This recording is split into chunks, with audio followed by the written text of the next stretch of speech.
this down We'll see here. if he shows up. Interesting. Maybe he'll back tonight. Yeah, but he told Joan he's coming, so. He told me he was coming, but he should be here, don't you think? It looks like some of those people are here, so. Well, I just got a call from Phil Emma. He says I'm running a little late. We're gonna wait for him though, okay? that's right, you can wait. Because we only have 1, 2, 3, 4, Five. five right now. I really want 6. Tom will probably come. I'm gonna look at it later in the next. He'll probably do the bulks before he gets in. Yeah, get those out of the way. We'll do Osage first, and then we'll do the other one second.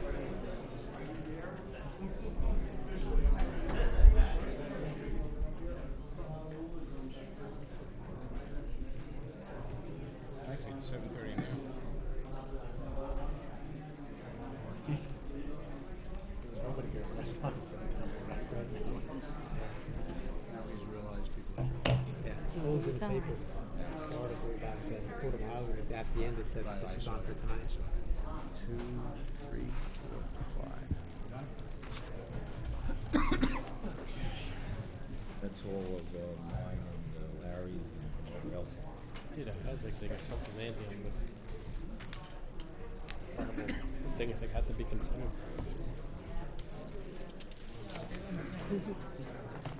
Who we doing first? Such, Travetti. Yeah. Three.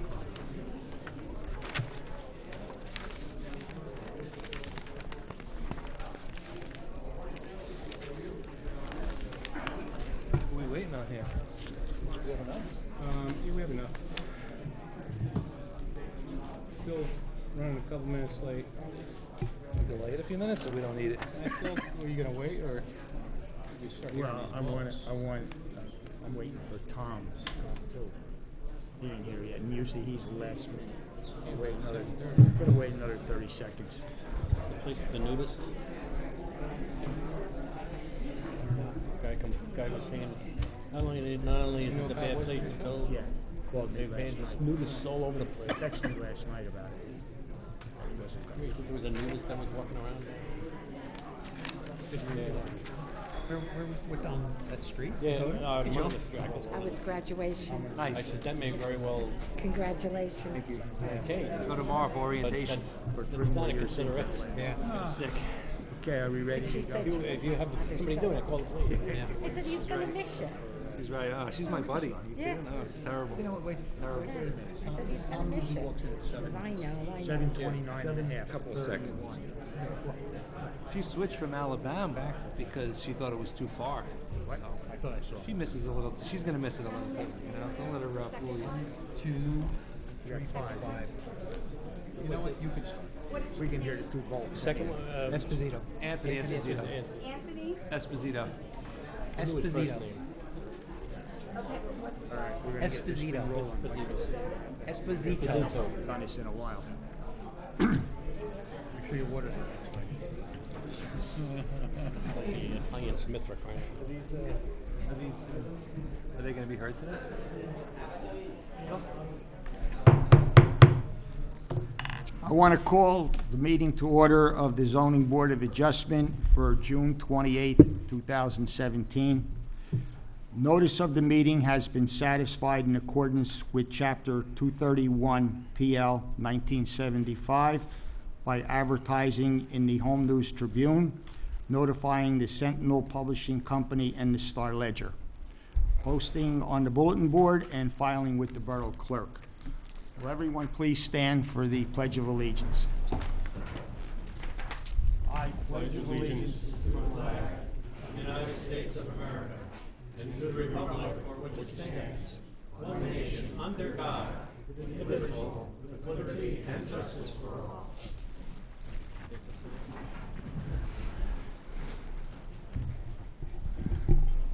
Roll call. Mr. Green? Here. Mr. Kaczynski? Here. Mr. Kreisman? Here. Mr. Corrigan? Here. Mr. Henry? Here. Mr. Esposito? Here.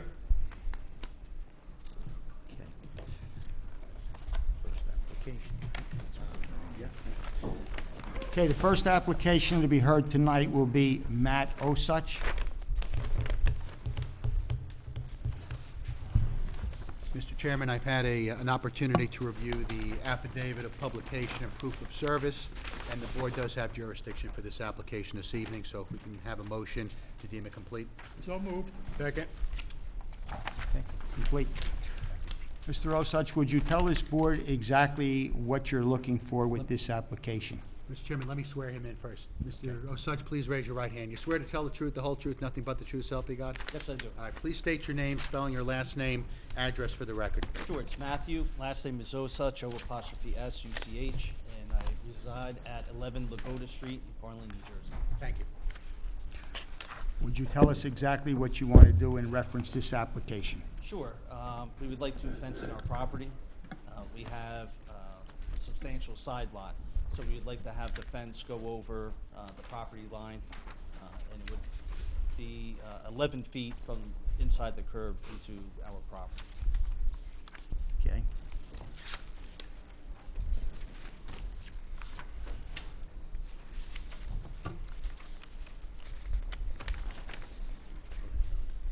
Ask the board if they have any questions. We'll go to John first, maybe for the variances.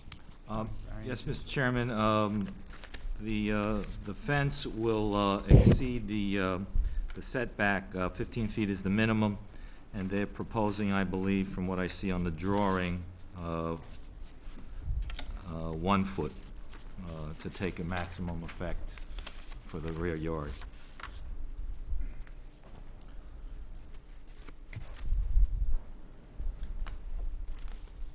How high is the fence? It's the normal height of the PVC, 8-foot fence. 8 foot or? Or 6 foot, I'm sorry, 6 foot. 8 foot Solid, panel. solid? Correct, yes.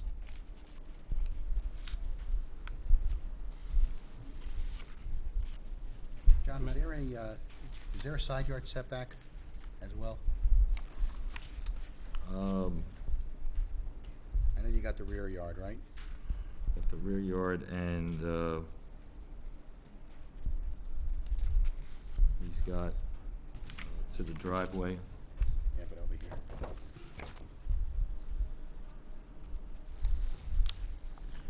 I believe the fence, well, the fence is coming out towards the property line, so Okay, it may be a side yard. play it safe, because it's right on the property line for the side yard too, right? Well, I don't have a scale here, but I imagine it's close. That's close, okay. It's a 5 foot on the side? No, I understand that, but the setback. Yeah, Mr. Chairman, to Mr. Cornell, the engineer, is there any site issues with the driveway and the fence? Mr. Chairman, it's a corner lot, there's not a site triangle issue, it is outside of the site triangle. The driveway is adjacent to the fence, but if you look, there's a row of evergreen trees, so I think there's an existing area that you've got some visibility issues, so the fence is probably not gonna make it any worse than it is now. Okay. And on that side of the property is another residence? Mr. Chairman, there is, but their driveway is on the opposite side of the house, so it's not adjacent to those evergreens, it's on the far side of the Okay. property. Those evergreens are 4 feet? Is that what it says here? Or am I misreading that? The evergreens along the side where you want to put the fence? That's the other property. They have taken some of the trees down, Uh-huh. only because Sandy took some trees. Gotcha. They were leaning forward, so they took, I forget how many they actually took down. How high are the evergreens? That's different, that's where. They were, Are they above 6 foot? oh, absolutely. Yeah, they were original to the development. So they're gonna be above the fence? You could, so in other words, it wouldn't be, the fence would not be visible from the street? Is that an accurate statement or no? Looks like it's set behind the fence. Right, well, it's the other person's trees. Right. But, you see, but you couldn't see, you just want it so it's, I guess, some protection from the other, with animals, balls, I mean, Well, like, what are you and putting just in it? to add that, because we have 2 young children, so we want to have a safe. fenced in yard for the safety. correct. Okay, got you. Mr. Osuch, how far approximately is the driveway that you have and the driveway on the other house that's on the other side? What's the length of their property, and probably 10 feet from their property line to my driveway. So I would say 60, 70 feet.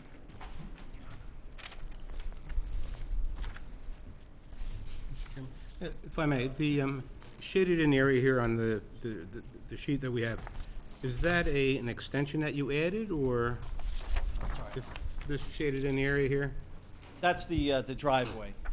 that we Oh, that's did. a We're- continuation of the Correct. We're- driveway? Okay. Actually, we're in the middle of doing a renovation, so we moved, I was here a couple months ago for a variance to move the driveway from in front of the house to the side on Marcia. I see, okay. Thank you. Any other questions from the board?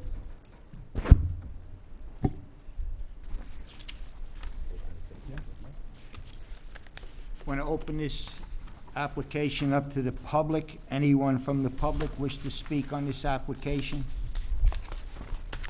Yeah, come on up.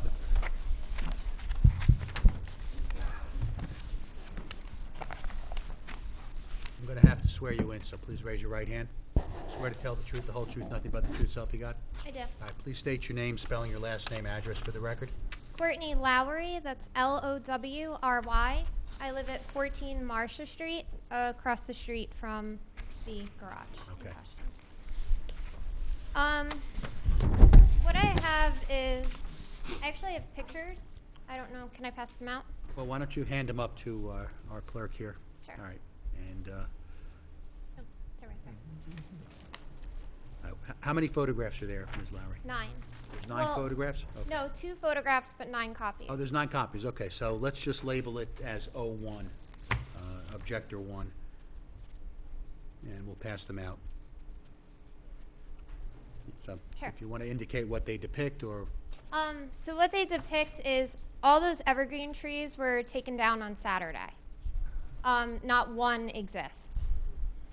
And with that, in the photo, you could see the neighbor's fence versus the new addition across the street. And the new addition across the street is probably 5 to 10 feet in front of the neighbor's fence. So initially, I wanted to ask for the fence to be placed at the level of the garage, which they already received a variance for. But I see according to the site plan that they'd really like a gate on that side. So if the fence could be 4 feet in front of the garage, in fact, so they could get their gate, we'd prefer that because this is the view out our front window, and I'd prefer to not look out my front window at a fence essentially on the sidewalk.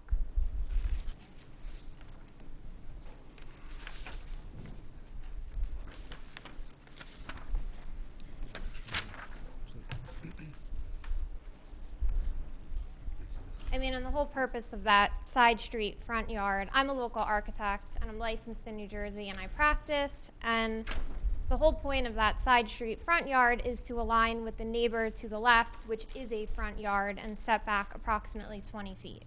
So then to have the house at 20 feet and a new fence at 1 foot, it's kind of, it's gonna stick out on that portion of the block. Mr. Chairman, I have a question. So, just for the record, when did you take these pictures? Yesterday, Okay. after work, Okay. 6 o'clock. Mr. Chairman, my comments earlier were based upon the trees being present. And if the trees have now been removed, there may potentially be some visibility issues because your visibility backing out of the driveway is now obstructed until you get beyond that fence. What I said earlier was the trees already provide a barrier for visibility, but if the trees are down, that's no longer the case.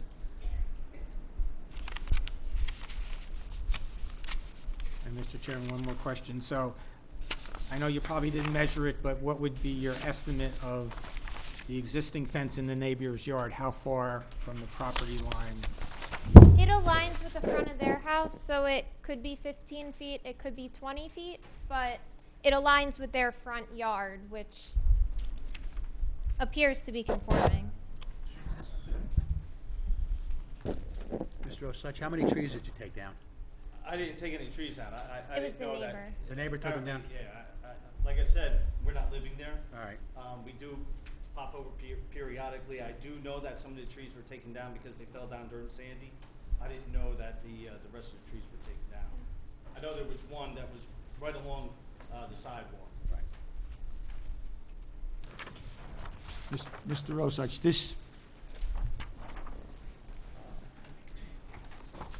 the white fence that's there, Correct. who owns that fence? That's the neighbor behind us. The neighbor behind you? Correct. And that fence does not end where our new garage is. That fence, I believe, winds up where our door would be in the back for the garage.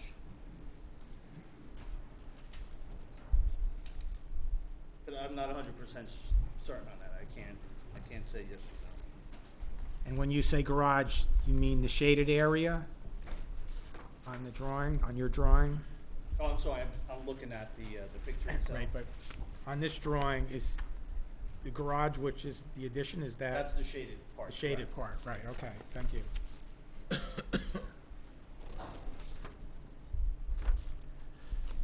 If I could, Mr. Chairman.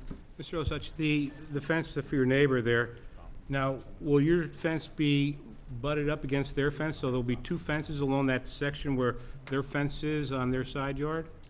Well, I'm gonna go off our property line, so we would Okay. have our own fence to ride. So you don't know how close it is, their fence is to your property line then? I would believe that it's the 6 inches off the property line. That's what I'm guessing. Okay, thank you.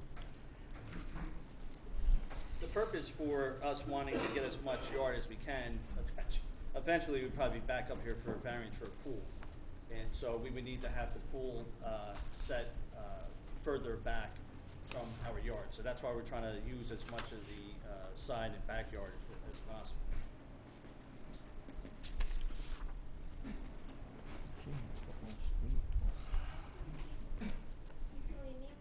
No, if that's your comment, thank you, thank you. Anybody else, Ron? Anyone else from the public wish to speak on this application? No one else is willing to speak? Chairman, I move we close the public portion. Second. Closed. What's the board's pleasure on this If I application? have one more question. Mr. Osich, do you have any leeway to push the fence back at all? I mean, I guess we could. I'm just not sure with the pool and how that would. Is that going to be an in-ground pool, do you know, or? Yes. I see.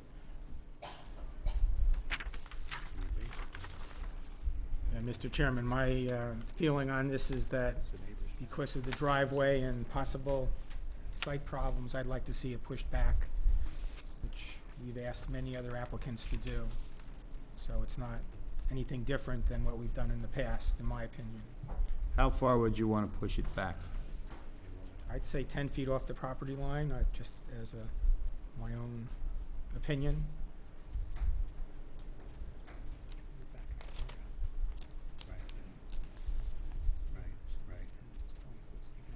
And how far is it off the property line now? 1 foot. 1 foot? 11, the other 10 feet is Says after the in curb? application.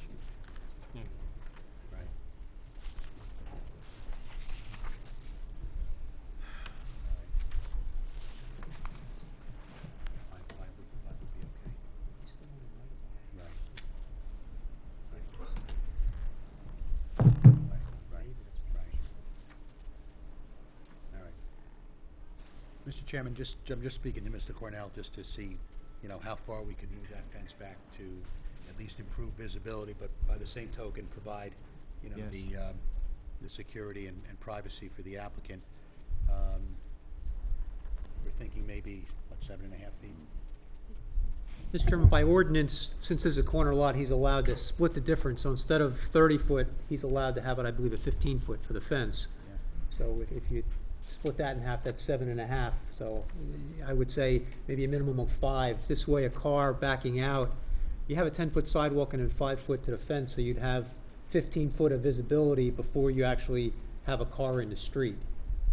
So I would say probably 5 instead of 1, maybe 5 as a minimum.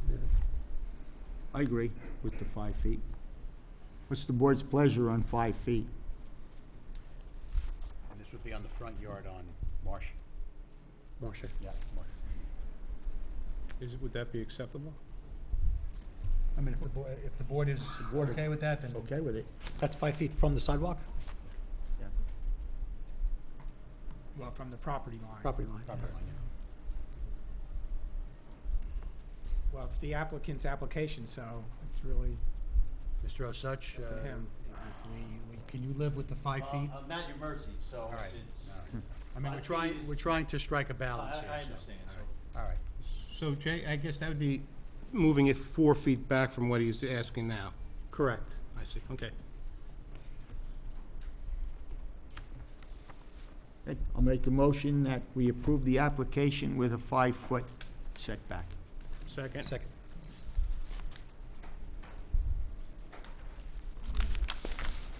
Roll call?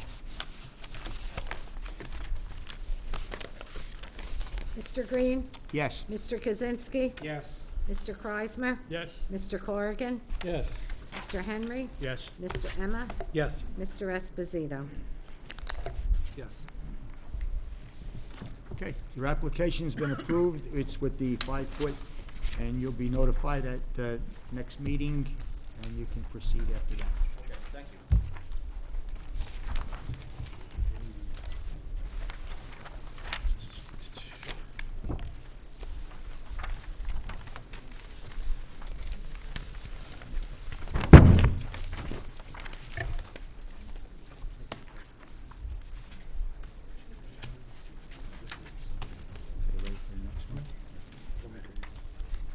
Okay, the next application, I'm gonna have trouble spelling this name. So I'll say the resident at 158 Washington Road. Mr. Chairman, I think for the record, it's Bharat Trivedi. Okay. Mr. Chairman, I've had an opportunity to review the affidavit of publication and proof of service, and the board does have jurisdiction for this application. So if we can have a motion to deem it complete. So moved. Second. Okay. All right, Mr. Trivedi, let me swear you in, please. Please raise your right hand. You swear to tell the truth, the whole truth, nothing but the truth, so help you God? Yes, I do. All right, please state your name, spelling your last name and address for the record. Sure, my name is Bharat Trivedi. It's Bharat. First name, last name is Trivedi, Trivedi, living at 158 Washington Road. Thank you. Would you tell the board exactly what your application pertains to? Sure, before I start that one, I'm living in 158 Washington Road from last 22 years.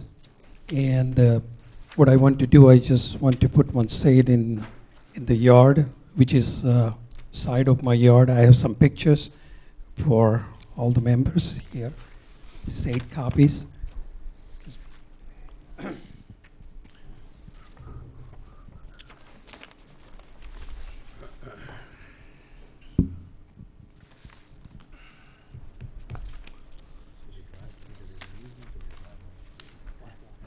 Yeah, I know, yeah.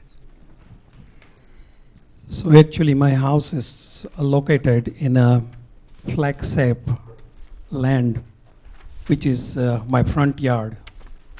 Is have houses, bus stop, also a playground, and also a parking lot.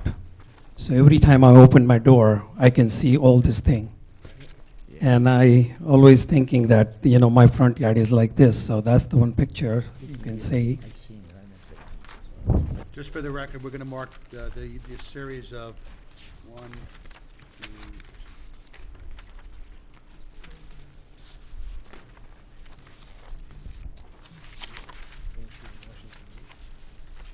9 photographs as A1.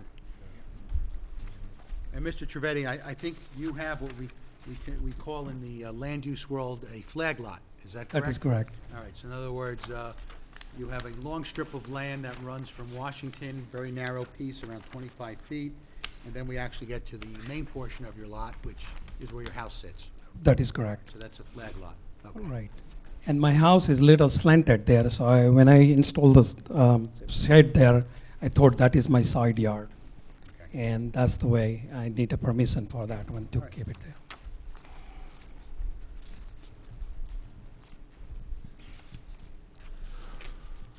Any questions from the board in Just- reference? I guess a question or two, Mr. Chairman. Just for the record, the shed is installed already? The install is done through the Costco, so they put it there also. So yes, it is an insured person who did that job. Okay, thank you. Any other questions? Just on the plan, it shows an old shed and then the new shed behind it. Is the old shed to remain? Oh. The old shed, eventually it will go away.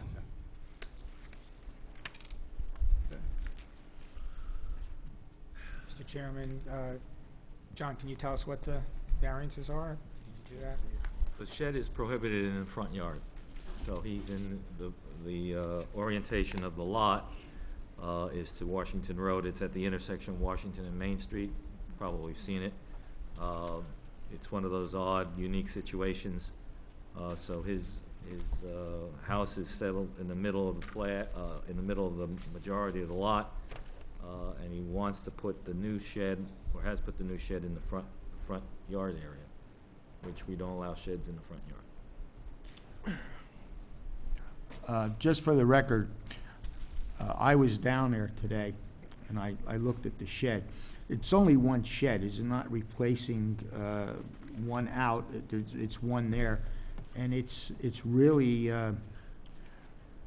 being hidden by a fence that's there. As Mr. Sachs said, it's a flag lot, and it's well set back off of Washington Road. Am I correct in that statement? Yes. Mr. Chairman, question to the applicant. So you said the old shed is going to be removed? Eventually we will do that. Okay. So is it possible to put the new shed where the old shed is? Now, really, because it's very hard to do that. One is already there now. So I want to keep it, as I always think, that this is parallel to my neighbor. If you see the picture, it's exactly next to, and it's exactly the same size, a little bigger, but it's the same way it's there, and it's completely on the side of my house. So if you see that one, my house in front yard, but the front yard, I have a couple houses. I have bus stop, I have a playground, I have a parking lot. Everything is in my front yard. So this shed is like 8 by 12. It's a very tiny, small shed, which is always already in the one side of the corner on my side of the property, which I consider that was not a front yard. This is like completely a side yard.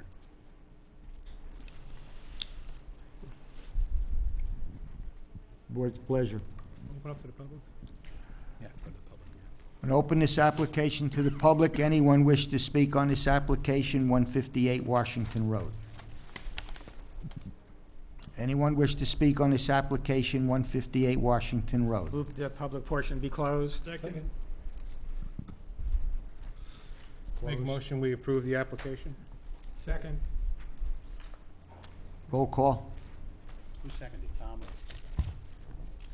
Tom? Right. Yeah, I got it. Mr. Green? Yes. Mr. Kaczynski? Yes. Mr. Kreismer? Yes. Mr. Corrigan? Yes. Mr. Henry? Yes. Mr. Emma? Yes. Mr. Esposito? Yes. Okay, the application's been approved. We'll memorialize it next month, and you're done. Thank you very much.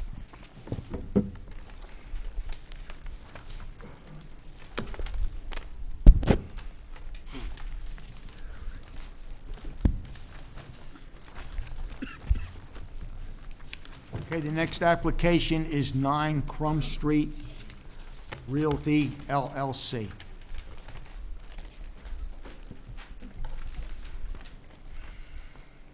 Good evening, Mr. Chairman, board members. My name is Michael Page. I'm the attorney for the applicant, 9 Crum Realty LLC. I believe I've submitted the requisite jurisdictional documents. Yes, Mr. Chairman, let me just indicate for the record, before Mr. Page proceeds, that I've reviewed the affidavit of publication and proof of service, and the board does have jurisdiction for the application this evening, so we need a motion to deem it complete. So moved. Second. Thank you. Board members, this is an application for a use variance and minor site plan approval to allow the applicant to renovate the existing building located on the property to create 3 luxury apartments, which would be 2 two-bedroom apartments and 1 3-bedroom apartment, together with variances for front yard setback, side yard setback, rear yard setback, building coverage, building and pavement coverage, and also waivers for parking spaces within the front yard setback or within 5 feet of the property line, sidewalk between the parking areas, principal structures, aisles and driveways, parking stall size, curbing along the perimeter of the proposed off-street parking areas, and parking lot aisle width.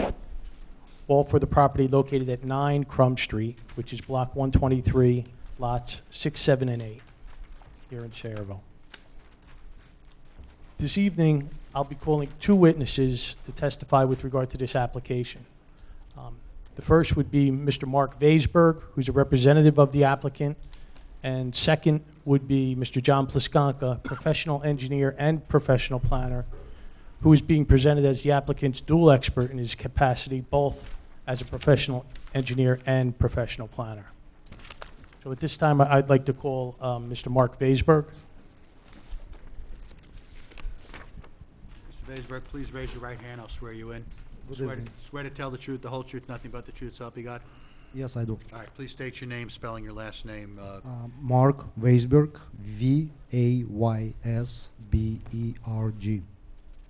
And your address, sir? Your address. 136 Winston Drive, Matawan, New Jersey. Thank you. Mr. Vaisberg, you're the representative for the applicant, 9 Crum Realty LLC? Yes, And 9 Crum Realty LLC is the current owner of the property, which is the subject of the application? correct.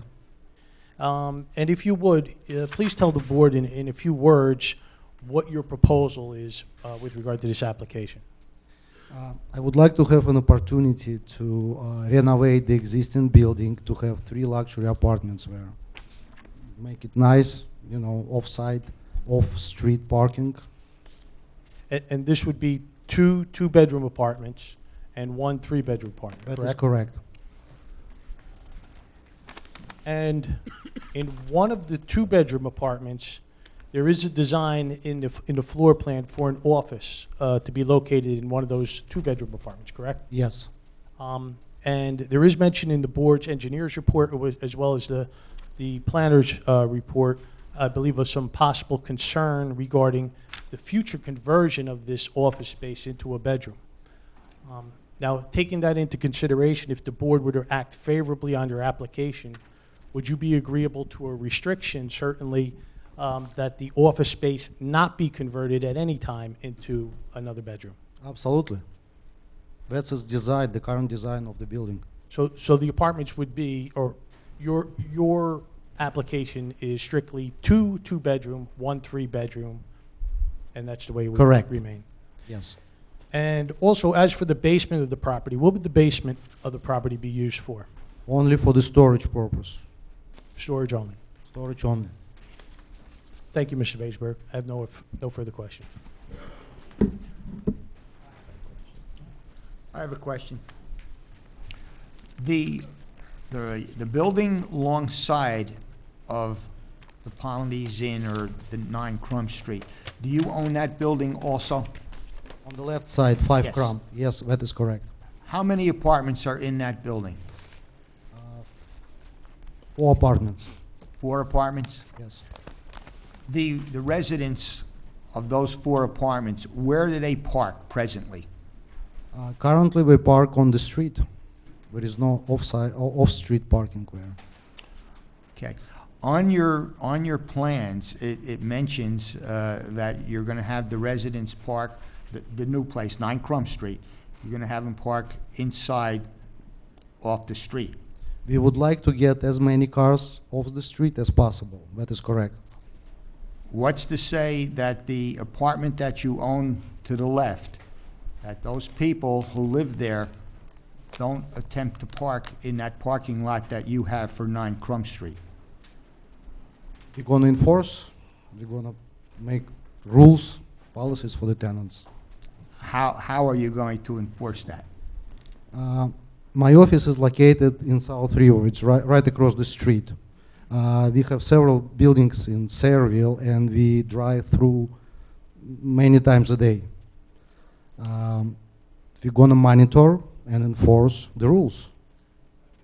Because that's one of my concerns, that parking area with the 7 spots, and it's mentioned by the engineer that someone who lives in the apartment that you also own to the left, or even the apartment that you own over by Washington Road, someone could park in there at odd hours and fill that up, and the people who you're looking for your luxury apartments won't have a place to park. That's why I ask how you're going to enforce this. I understand the question. I have an experience and resources to enforce this. As I said, my office is very close to the property. I have 2 property managers, and I have crew. I have full-time, people working for me full-time, who are driving around Sayreville several times a day. So we are going to enforce it. We're gonna also enforce it in the leases.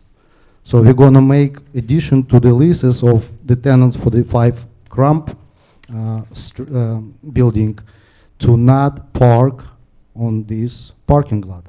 Okay, thank you. Mr. Chairman, one other suggestion as well. The applicant could post signage stating that parking Yes. for residents of 9 Crum only. And there is a state law where, and I'm sure all of us have seen this, where you can put up a sign that states that vehicles can be towed. There's a state statute that specifies what you have to have on that signage, but, that's It's something. a very good idea. It makes my life easier to monitor all of Correct. this. So Thank that's you. That's a disincentive for somebody to park where they're not supposed to park. Thank you. Okay, so that could be a condition, if you'd like.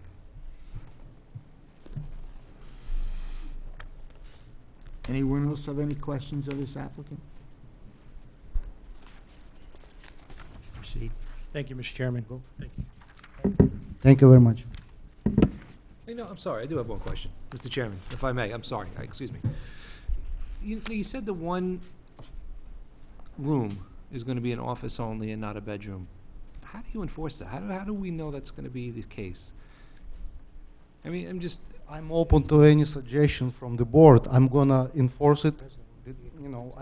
So that person, in essence, the person who rents that apartment, that space, can really much do anything you want. I mean, you're not gonna go in there and inspect it, so you couldn't ensure that. So in actuality, it's probably 2 3-bedrooms, 1 2-bedroom, technically. They can do anything they want with that room. Okay, so there is a rule how many people can occupy 2-bedroom apartments, correct? So we are going to enforce, we are going to sign the leases with certain amount of people in the family.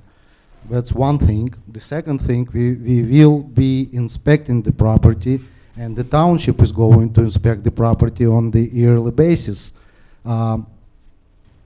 If you have any other, suggestions, I'm open for it. I mean, I have no intention to put many people in the apartments. There is no need for that. Okay. I'll give you Thank another you. suggestion as well, Please. just to the board. I know some towns are now putting in provisions in resolutions where there's a zoning board approval dealing with residential uses that none of these apartments can be rented out as an Airbnb or for any transient housing. All right, There is so- no. I understand that. I have but my I'm own. not real- talking about you, I'm talking about your tenants renting it out for transient housing or as an Airbnb. So that's another suggestion we can put in. But certainly, you're right, it's difficult to enforce that, but let's face it, many people have home offices nowadays, but you're right, it could be used as a bedroom. I have one more thing. Also, please keep in mind that it's going to be luxury apartments, very big apartments for good families, and I can't imagine, people I'm shooting for, I'm going to sub-rent, sublease. I mean, it's not real, in my opinion.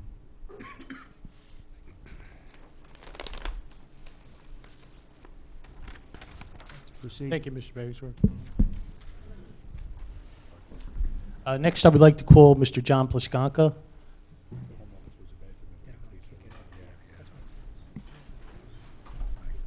And Mr. Plaskanka will be testifying as a professional planner and a professional engineer.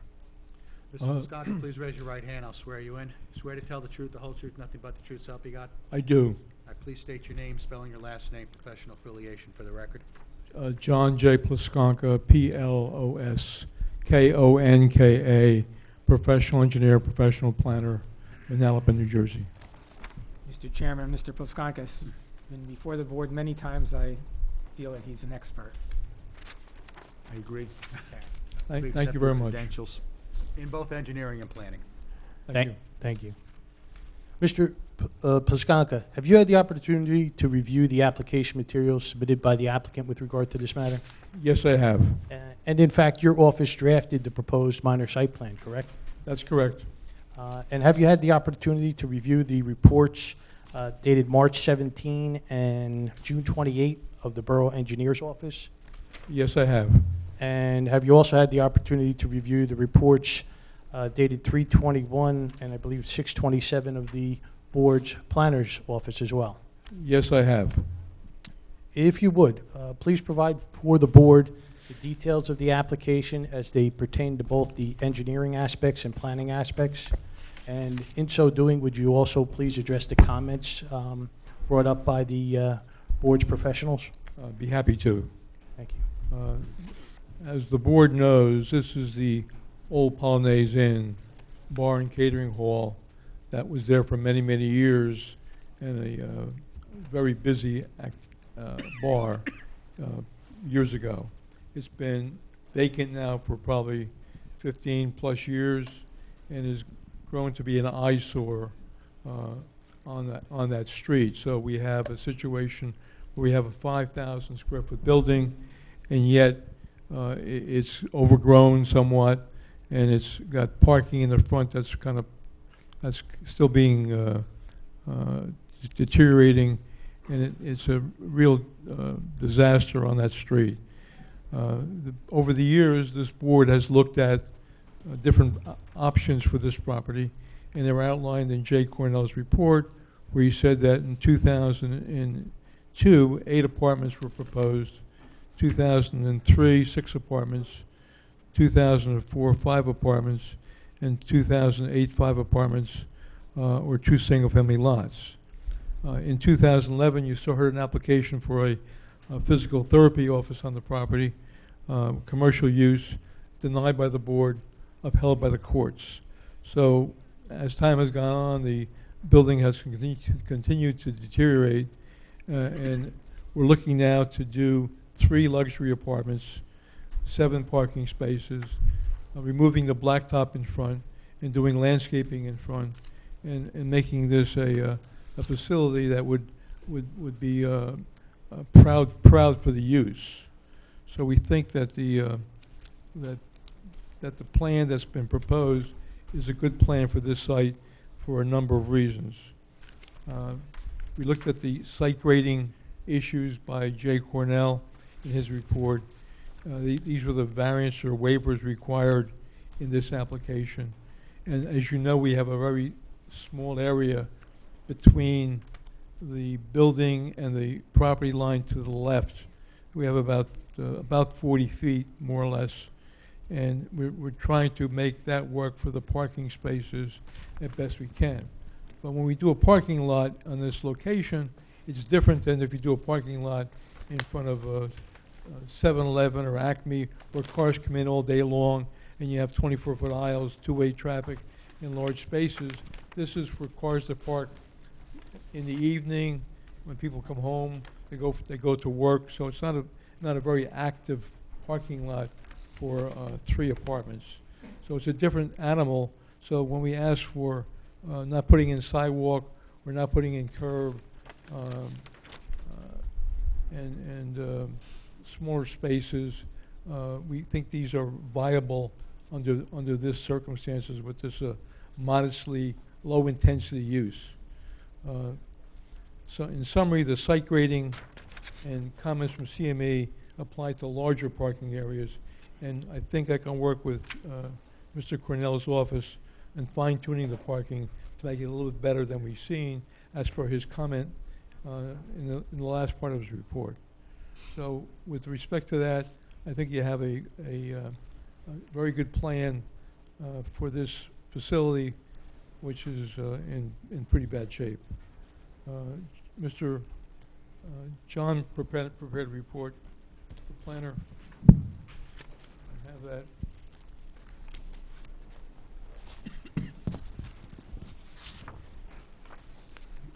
He describes the property and the development and indicates that the application does need a D variance, which we're going to apply for with this application. And he does cite the fact that the landscaping that we propose is in good taste, maybe a little fine tuning of it that we would do with his office, and that we would, again, with the architectural plans, limit the use of the bedrooms to what's proposed as best we can with the legal minds we have here. We would be having deliveries, UPS, or post office deliveries, that would be pulling into the parking during the day when probably most people are gone for the day. We have garbage cans and recycling cans behind the building for all 3 units, so they're out of sight. And that we would park by pulling in at the angle parking, and if you back out, you can go to the rear and turn around with a little K-turn in the back. Or, as I said, Jay Cornell and I can look at some other options that would provide the same amount of parking. So I think what we have here is a good plan after many, many years, and looking.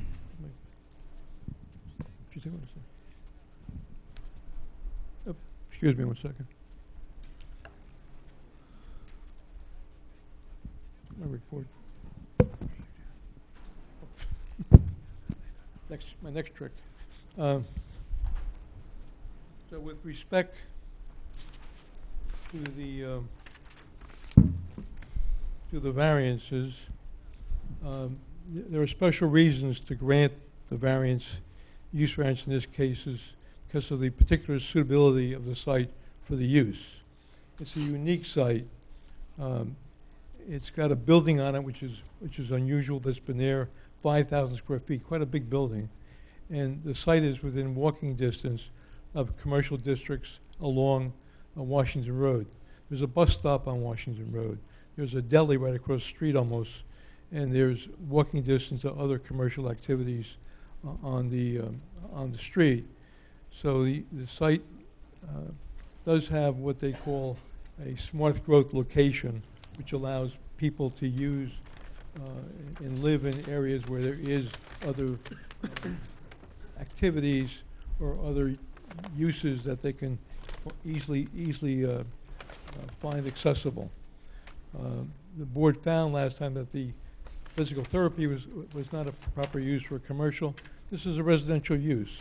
It's a 3 luxury apartments, 1,500 square feet a piece approximately, which are probably somewhere near the size of some of the homes on the street.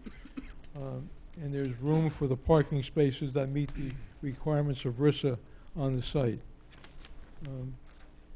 The land use law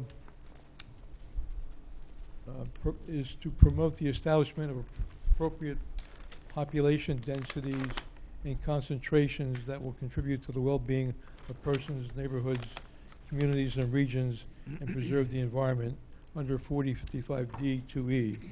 And this site itself provides a transition from the commercial family residence to our left to a single-family use to our right, with adequate parking on site and the reuse of the building, and provides a population density for the site, which is significant, with no significant impact on the environment. Water and sewer is available on the site. And as you know, you had the Polonaise Inn, which had much more water and sewer use, had much more activity than this 3 unit luxury apartment would have. So it's a good transition. We think it's a good use for the property, and we ask the board to consider the use. We see no negative impact on the master plan or the zone ordinance, and request the granting of the variance. I have a question. Yes, sir. I call your attention to Mr. Cornell's report, his engineering report, number 5. The need for some form of screening, possibly a fence along the southerly property line. Do you have any objections to putting a 6-foot fence along that southern line? I would think a 4-foot fence might be more appropriate than a 6-foot fence. But we would do whatever the board wants. Mr. Cornell? 4 foot, 6 foot, which Mr. do you Chairman, recommend? the concern was some type of screening, because you've got a parking lot next to an adjacent residential use. I think 6 foot is typically what the board asks for, but it's really your decision what you think 4 is appropriate for this type of use. The What's the 4 board's foot would pleasure? still block the headlights, if that's the concern about. 4 foot, 5 foot, or 6 Go with foot? 4. It's 6. It's to provide screening and demarcation between the two areas. I don't know that we're not talking about a privacy fence per se. So I think 4 would be appropriate. We're happy to provide whatever the board suggests. Okay, thank you. Any other questions of Mr. Poskonka? I have one question. Ms. Poskanka, the parking satisfies the RSIS? Correct. presently? Okay, so you're not seeking any parking variance? Correct. I have a question. Looking at his report, Mr. Cornell's report, he's talking about angled parking as compared to straight-in parking. Was that an issue at all that needed to be addressed? Well, Mr. Chairman, I think the applicant's engineer indicated he would try to work with us. My concern is he's got an angled parking place where somebody has to drive into an angled space, back out, pull in, make a K-turn, and then come out. And I just have some concerns with whether people will actually do that. I think they're just gonna back out, which may create some problems. So I thought that it would make more sense to try to put 90-degree parking. You need 42 feet to have a conforming space. He's got approximately 40. So I think having a 2-foot waiver with the 90-degree parking is better than having the angled and kind of forcing the residents to make a couple turns to be able to get out of the driveway. I think the applicant's engineer indicated he would try to go through and work with us to comply with that. It seems like 40-foot would, considering how much traffic you would have, seems like it would be more than enough to pull on at a 90-degree and back out. Exactly. I think that's a more reasonable waiver. He may even be able to widen the parking places a little bit to make some additional maneuver room because it's a low-intensity parking lot. I think there's less of a concern granting that type of waiver. Mr. Chairman, what we could do is, as a condition, if the board acts favorably, is that that parking layout will have to be subject to the approval of our borough engineer. Agreed. One last question I have, if I could. The basement was going to be used for storage. Who will be using that? The residents? I think it's accessible only to one unit, but I defer that to the owner. Yes. We are going to close, there are 2 entrances right now to the basement. We are shutting down one. One is still going to be used only for storage. The question was, who will be using it for storage? Will the residents be using it, or just yourself? There is no, the tenants, I guess. Tenants. Okay, thank you. I mean, I wouldn't have an access to Right. the apartment. I understand the concern, but, you know, the apartment, 1,500 square feet, there is no reason for more living space. I understand the concern of the board. So I guarantee there is not going to be, we're not going to do any kind of work in the basement, absolutely.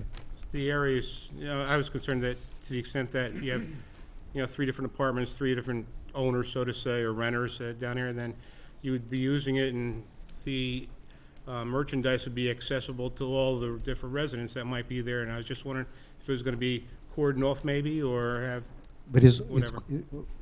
according to architectural plans, it's going to be only one entrance to the basement from one apartment. So there is no problem between the tenants. So only that one apartment will be using that? space? Correct. Okay, thank you. Correct. I'd like to have an access to the basement for the structural purposes. I don't want to I don't want to completely shut off the basement. Thank you. Mr. Chairman, a question to Mr. Plofkonka. Is the footprint of the building changing at all? Can you comment on any renovation that you have to do to the building in terms of footprint, changes to the building outside? Some of the building was being removed or has been removed along the parking area side so that accommodate the 40 feet of width. But by and large, I think the footprint's going to stay the same. Is it Mostly. expanding? Is it expanding? No, it's not expanding. Okay. The only part which was changed was the chimney, which was sticking out of the building. There is no reason for the chimney. There is no need in chimney anymore. So we go and cut the chimney off to make it rectangle, and that's it. There is no other changes to the outside of the building. Okay, thank you. And I just have one last question. Go ahead. Number one, it says that front sidewalks are required along the frontage of the site. Are you requesting a waiver for the sidewalks? I don't understand that, because there's sidewalks there now. The sidewalk waiver is for the parking lot, not for the frontage. There is sidewalk there, and I'm sure Mr. Cornell will say if it's not in proper shape, we should replace it, which is acceptable. That you will be replacing the front If sidewalk. it's not up to his standards, the answer is yes. Mr. Chairman, that's correct. There is existing sidewalk. If it's in poor condition, we'd ask that it be upgraded. The waiver is for in the parking area. He's asking not to put sidewalk. And from a practical standpoint, putting sidewalk along the area where the fence is, it's not going to be utilized. People will walk from the cars to the building, so it really doesn't make sense to have it on that interior parking area. Understood. Thank you. Any other questions from the board?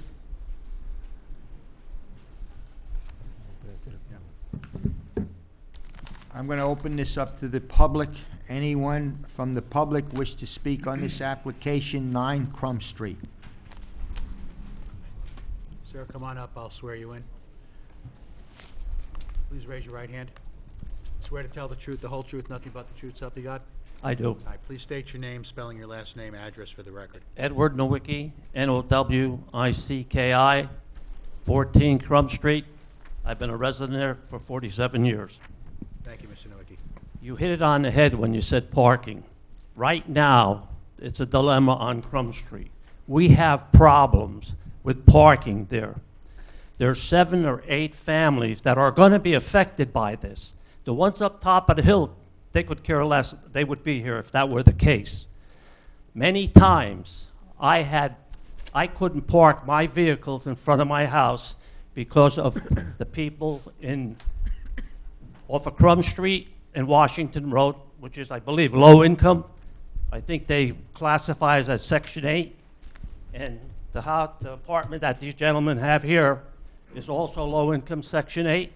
And now we're going to build 3 luxury apartments next to 2 Section 8 apartments on Crum Street. That's pretty all good and well. You got Barry's Automotive. You can't fit a motorcycle anywhere in front of his building. There's 15 to 20 cars there every day. He's got a phenomenal business. Excess parking cars are on our street. 3 or 4 different times, they squeezed into my front with my car, my wife's car there, and the end of the car tail was hanging on my driveway. I'm not against them putting the apartment up, but I am concerned with the traffic that goes on there. We have young children, many young children on that street that play. God forbid if one of them ever get killed. They fly up that street.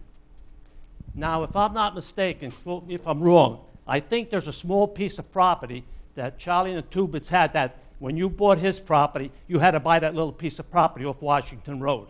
Now, if they owned that building there, they got access off Washington Road right to the back of his apartment there, that 4 apartments. They could be using that entrance in there, the park. It's getting to be a point where you come out of your house, get in your car, go to ShopRite, come back, you can't get in front of your house. I had a car that wanted 10 days parked there. And I don't want to call the cops because I don't need anybody throwing bricks through my window. They come in and they go out like swinging doors. They're there for 3-4 months. Here comes a truck moving them out. Here comes another truck coming in with people. I don't have anything against people, but the way Arch Street is going down the tubes, it's very sad that I can't get out of my own house and park my car there. My kids have to park halfway up the block because they can't park in front of my house. You know what? He's got that apartment. He's supposed to supply parking for those people. 4 families on Washington and Crum Street, 4 families right across the street, and now the luxury apartments. Where are these people going to park? In front of my house. And I pay taxes like everybody else, and I have to live like that? If I was middle 50s, I'd sell my house and move. But I'm too old to do that now. That's just how I feel. And I know I'm getting upset, and I apologize. But I got knots in my stomach for what's going on that street. It's sad. Many nights I lose sleep just thinking about coming here. I hate to come here. This is the 3rd time I'm here. And every time I got to come here, I get knots in my stomach of what's going on in that street. And I got to live like that? It's just very upsetting to me. And I hope that you guys realize that if they have that apartment there, they have to supply parking. That apartment next door, there's no parking for those people. They're parking in front of our houses. Is that fair to me? I don't think so. So give this some thought. There is a little empty lot there that they can use too, I believe. Okay? Thank you for your time. Thank you for allowing me to speak. And I'm sorry I got excited, but Sir, I apologize. I have a question I want to ask you. Yes, sir. The cars that are parking in front of your house, where are those cars coming from? The Both. 2 apartments, the one Yes. that's Crum Street on Washington Road, Yes. and the next Yes. one? Yes. Those are the only 2? They were parking, some of them were parking in the old building that they're working on now, okay? But now, they're going to be moved out when they rent these luxury apartments. Where are they going to park? They park in front of, and you know what we're told? I said, you're not going to park for 2-3 days, are you? You don't own the street. You don't own the street. What am I going to do? Call the cops and then have them burn my house down? Or throw rocks at it? That's not right, gentlemen. Not on your life. And you wouldn't want to live, you wouldn't want to be in my position, or any of people from Crum Street, you wouldn't want to be in their position. Stop and think about it. There's all common sense here. Don't let that slip by. Force them to have that open lot back there off Washington Road. They can fit cars there too. It's just sitting there empty. And maybe my kids will get a break when they come to my house and be able to park in front of my house. I'm not against the apartment. I'm against the parking. That's all I'm asking for. And something I believe can be done. There is space available there. Believe me. Thank you very much. I appreciate your time. Thank you for allowing me to speak. Anyone else from the public wish to speak on this?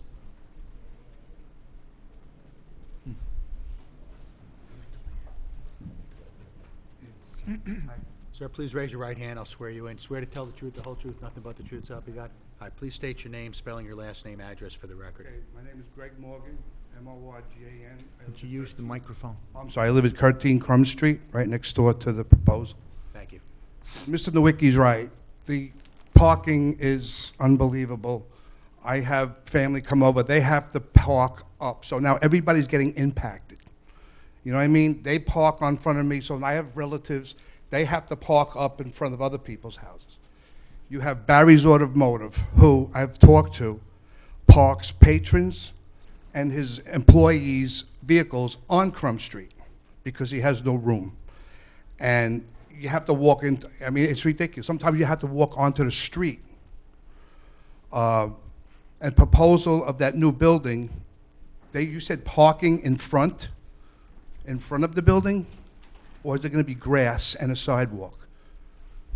You know what I'm talking about? Mr. Chairman, to answer the resident's question, there's existing parking areas Existing now. parking they have now, the neighbors would park Yeah. up in front, right up to the building. That's proposed to be removed. Okay. And there's gonna be a new parking lot on the side of the building. Okay, because, I'm sorry, because as it is now, there's no snow removal there. And when the cars park there, I mean, they're on the sidewalk. That's another issue I had with the mechanic down the block. I dropped my grandkids off at the school bus, and the other property, is it 5? Is it 5 Crum Street next door to, is that it? The other building. I think it may be fine. This is 7, so maybe fine. I'm sorry, Well, 9. there's no snow removal. I want to make sure that that's an issue too, where I have to walk into the street with the properties he owns, this gentleman here. But the biggest problem is, I wish I had pictures, is the parking. Those people don't have they don't have one car apiece. There's families, they have 3 cars. And they have no place to park, so they park in front of our house. And like Ed said, they stay there for days. And also, all hours of the night, you know, I mean, that's okay, but I'm just, it's terrible the way it's impacting everybody. Now, people up the block are getting annoyed. I mean, I have a driveway, but I have people coming over, and there's no room. I thank you for listening, that's all I wanted to say. Have a good night. Anyone else from the public wish to speak on 9 Crum Street?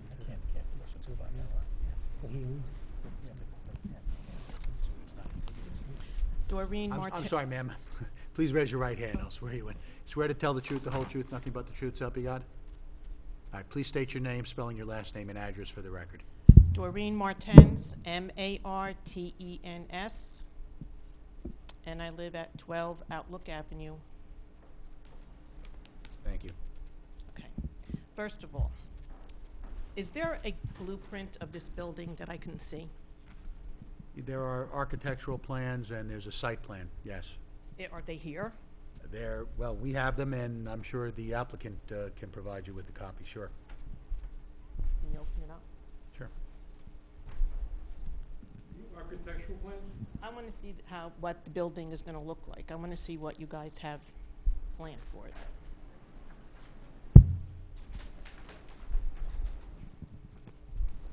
Okay, so that's the front. Existing. Right. We have to share the microphone. Okay. Anybody want to see this? Take a break for 5 minutes. Reason why is because we live behind this building, so it's got an impact on us, which I want to know what's going on, if that's okay. Pardon me, ma'am? I said, I just want to know what's going on Okay. because we live behind it, and I want to see exactly how Jay, it's going to while look. they're looking at the plans We're there, we're looking at the plans for the architectural plans Okay, so that's the prepared front. by Ronald Kosmarsky Group for 9 Crum Street. We're looking at sheet A1, which the board has, Okay. which shows the internal layout. But you're interested more in the facade, Yeah, so we're going to page A2, which shows the front Elevation. elevation, all right, this is the existing and front. proposed elevation, Okay. side elevation, Okay. and Good. Jay, while they're looking, could you explain will there be additional parking on the street once they put is there going to be curbing in front of the building? There's existing curbing along the frontage, that's going to remain. Okay, now, because I knew people parked in front of the building, they pulled up along there, right? Correct. So They're they no went lo- over the curb? They're no longer going to be able to do that. They're not going to park facing the building as they did when it was the Polonaise Inn. That's going to be Similar to removed. this. It's going to be a landscaped area in front of the building, and there's going to be a side parking area where it has the required 7 off-street spaces. And how many spaces are required for the 3 apartments? 7, and they're proposing 7, so they meet the ordinance requirements. Right. And in front, will there be additional parking? Because was that a driveway when you pulled into the front of the building and up? And there was no curb there, or did the people go over the curb to pull up in front? We can't, ma'am, we can't get you comment, can't, so- you have to wait like. They're proposing concrete curb along the frontage, so If somebody was pulling straight toward the building before, they're no longer gonna be able to do that, but they could park along this frontage of the building. Right. I guess now, are they able to park in front of that building now? They could, but there's no curb there, so it's Right, not a okay. defined parking area. I just wonder if but they- we're creating more spots in front. They could park there now. Okay. So the facade of the building is brick enclosure on the front, and the side was going to be stucco. Now, the rear doesn't show on here. Would that be brick or stucco, Mark, the rear? Stucco. So the rear and the other side would be stucco, and the front's brick. Anything? You can't. The building is not expanding at all. The only thing happening with the building is the chimney is coming off on the left side. Otherwise, the building is, the size is exactly the same. Same. Okay. You have to, if you have questions, you have to go. Yeah, I have some. I don't know who can answer them. Are these units going to have air conditioning, central air?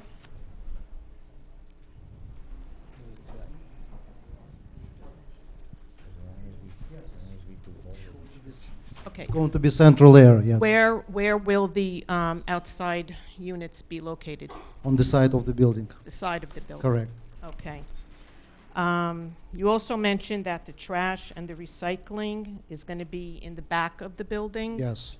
We're gonna build a special pot, you know, Okay. with the fence. Can that be moved to the side? Because like I said, my house and my neighbor's house Can definitely, you know, take. right back, and That's all right. wanna smell That's not a big deal. We're gonna find a place. It's a big building. who's going to be responsible for taking the trash and recycling out? The Tenants. tenants? Correct. So if we start to smell, who do we come? To the town? Do we contact you? You're gonna have my contact number, yeah, my office contact number, absolutely. All right. I have no problem. Okay, good. All right. So basically, there's no changes being made. It's not going to be two-story. It's not. Absolutely not. You're not going this way, that way. Absolutely not. All that other jazz. No, All right. And they're luxury apartments. correct. Okay. Thank you.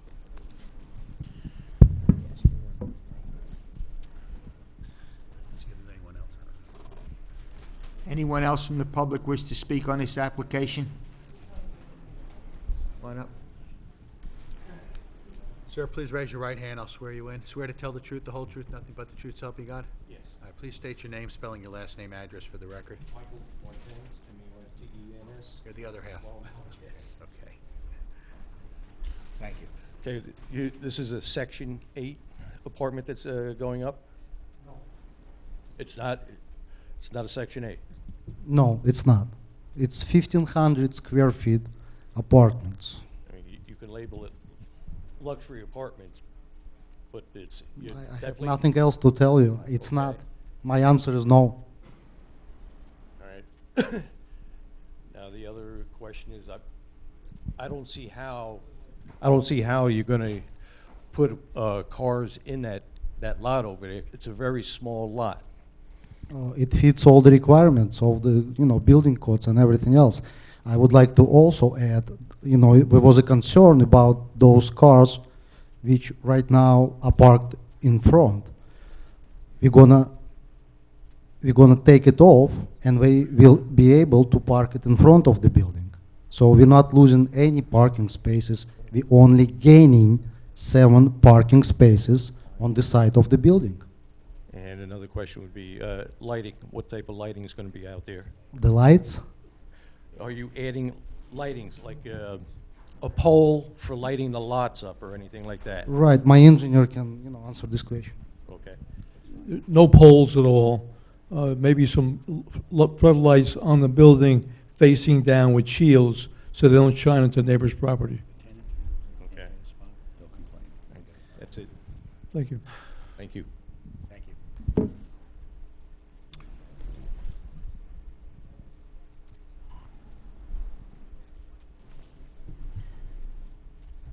And please raise your right hand. I'll swear you in. Swear to tell the truth, the whole truth, nothing but the truth, so help you God? Please state your name, spelling your last name, address for the record. My name is Linda Hyslop, Hyslop. I live at 371 Washington Road in Saraville. Thank you. I just had a couple things to bring up. Use the microphone, ma'am. Oh, I'm sorry. It's on. It's on. I just had a couple things to bring up. The first thing was, my neighbor had brought up snow removal. The next to my house, which is on the lot on Washington Road. Do you also own that lot? It's not a building, it's a lot. It's No, I don't own this lot. You don't own that lot? You know, people misunderstand. This lot was owned by the same person Right. who I bought those 3 lots, which Okay, is but you 9 did not Crum. purchase that I lot. did, he didn't sell it to me. I was Okay, asking that's for it. fine. All right, so Right. that's a moot point. Mhm. My property actually abuts your 4-family property. Okay. Okay, in the rear, which the one you currently own. Okay. Okay. Hi, neighbor. 5 Crum. Okay, I got it. Okay. What my question is that, are you gonna clean up that residence when you rent out your luxury apartments? What do you mean clean up? Well, I mean, I can take pictures if I'd like to bring them. We're currently working. Nobody is perfect. I'm doing my... No, I right. understand that. I'm talking about the mattresses that are thrown up against my fence by your tenants. I'm talking about the garbage that's left in the backyard. That I can see. I do not have a privacy fence on that side. I do have a privacy fence where you are going to be putting your parking lot. Okay, I apologize if something like that happens. It's, Give you a call and I... Absolutely. Okay. You want to have my business card? I can give it to you. No, that's fine. My other question is the parking. The parking, you had suggested that it go in straight instead of angled. He suggested. He suggested. Either way, if he would put up a fence there so the headlights would not come into my property, Talking that would about be... this is on the other property we're talking about. Yes, the other property. The other property. Yeah, my property extends back from Washington Road. His 5 Crum Street location is on the side. I have a chain link fence, which I can see the back of that yard. Right. And I have a privacy fence, which I believe is 5 foot, wooden stockade. What I'm just asking, if they're gonna put a fence. They are going to put a fence. I think they've Okay. agreed to, yeah. And- Now, I think it was a 4-foot, well, I think, I don't know if the consensus was 4 feet, but Well, would if you they like it to could be either higher? conform to my height or higher, it would be appreciated because it would give me more privacy. Maybe we should go 6 feet if the board's inclined. What's your fence height? 5 feet, I believe, but my fence also sits on a wall. Why don't we go 6 feet in this way, which is by ordinance, it's within code. Yeah, that would give me more privacy from the headlights. And you also stated that you're not gonna put any lighting on poles, just on the building? No. And they're gonna be angled down, correct? Correct. Okay, all right. All right, that's all I had to say, thank you. Mr. Chairman, just to clear up the point, so originally when we were talking about the fence, it was between the one apartment and the site in question. Now we're talking about the back still. So let's just talk about where these fences are going so everybody understands. Because the cars will be coming straight in, so the lights will be going towards the back of the property. So, I still think we were only talking about one side with the fencing. We were talking about the reference north-south. Mr. Chairman, the proposal was along the southerly property line. Correct. The resident just spoke, Mrs. Hyslop, her property, the backyard, but there's actually about a 10-foot difference. The adjacent apartment has a 10-foot strip between her property and this property. But if you go through and run that 6-foot fence along the entire property, it would provide additional screening to her backyard area, which I think is what she was asking for. She's got about 23 feet of property that's 10 foot away from this particular lot. well then what about the properties to the back, especially along the driveway? Do we have a fence back there to stop the headlights? There's an existing fence along the back property line. There was not a discussion about replacing that or upgrading that. No, I don't think the cars are not going to traverse back there, right? I think it's just the parking is located on the side. Well, when they have to pull in, They're going to well, pull they're gonna in be and- going all the way to the back, pointing towards the back before they make a left turn, aren't they? And at least one car will go almost all the way to the back. Right, no, I understand what you're saying, yeah. Can I say a word? If it's gonna please a lot of people here, you know, this little 20-feet fence, I'll install it. I have some aerials we looked at informally last time. I'll just pass them out. You can see the fence. There's a white vinyl fence on the back of the property on sheet number 2 of these back pictures. Let's mark this, well, it's really the first day exhibit, I think, right? All right, so let's mark day 1. That's protected? That's where you're pulling in here. So he'll put it here, coming out this way, and it's existing, already protected. Exactly, yeah, existing. Just get that on the record. That's existing, so I don't know if you really need it.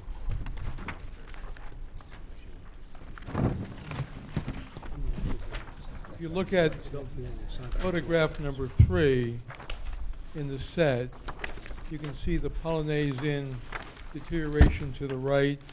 You can see the sidewalk, which is in bad shape. And you can see, as you go to the back of the property, there's a white vinyl fence.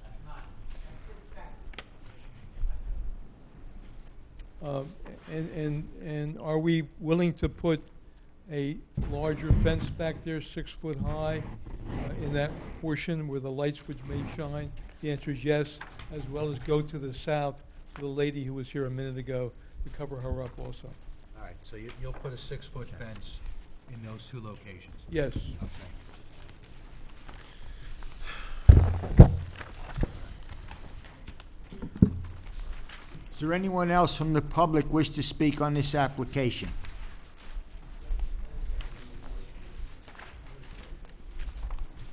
You're still under oath, sir. You're still under oath. Downstairs in the basement, you said that's only going to be for yourself, or for that one No, person for storage? I did not.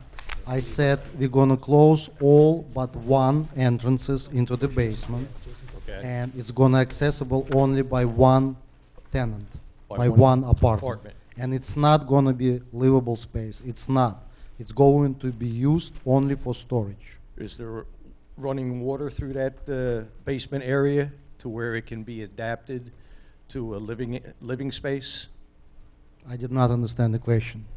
In other words, my concern is once. I'll tell you what I'm going to propose. Okay. That there be no, obviously the plumbing lines are down there, but there be no residential occupancy of that area, it not be finished. This property cannot be rented out as an Airbnb or for any transient housing. So if the applicant decides to finish that basement and make it living space, municipality finds out about it, he'd be in contravention of any approval if this application is approved. That's a serious matter. And, all right, obviously, if that were in the back of his mind, not saying it is, he does what you're proposing, 6 months to a year down the road, he does that, how are you going to know? We're going to know, well, yeah, whenever a tenancy changes in the municipality, there's an inspection done, so we're going to find out about it. Just like anybody else, if they finish their basement and it's a rental property and it's results in housing, municipality is aware of it. No need a permit. Thank you. Yeah. Anyone else from the public wish to speak on this application? No one else wishing to speak on this application, I make a motion that the public portion of 9 Crum Street be closed. Second. I don't know if Mr. Page wants to sum up. Thank you, Mr. Chairman, board members. We have no further witnesses, and rather than belaboring you with a summary of the detailed testimony that you've gotten, I don't want to take up any more of the board's precious time here, and we respectfully submit to the board the application as submitted this evening. Thank you. Mr. Chairman, I was wondering if I could ask Mr. Sachs if, could you go over some of the restrictions we were talking about in regards to this application, if it gets approved? Yes.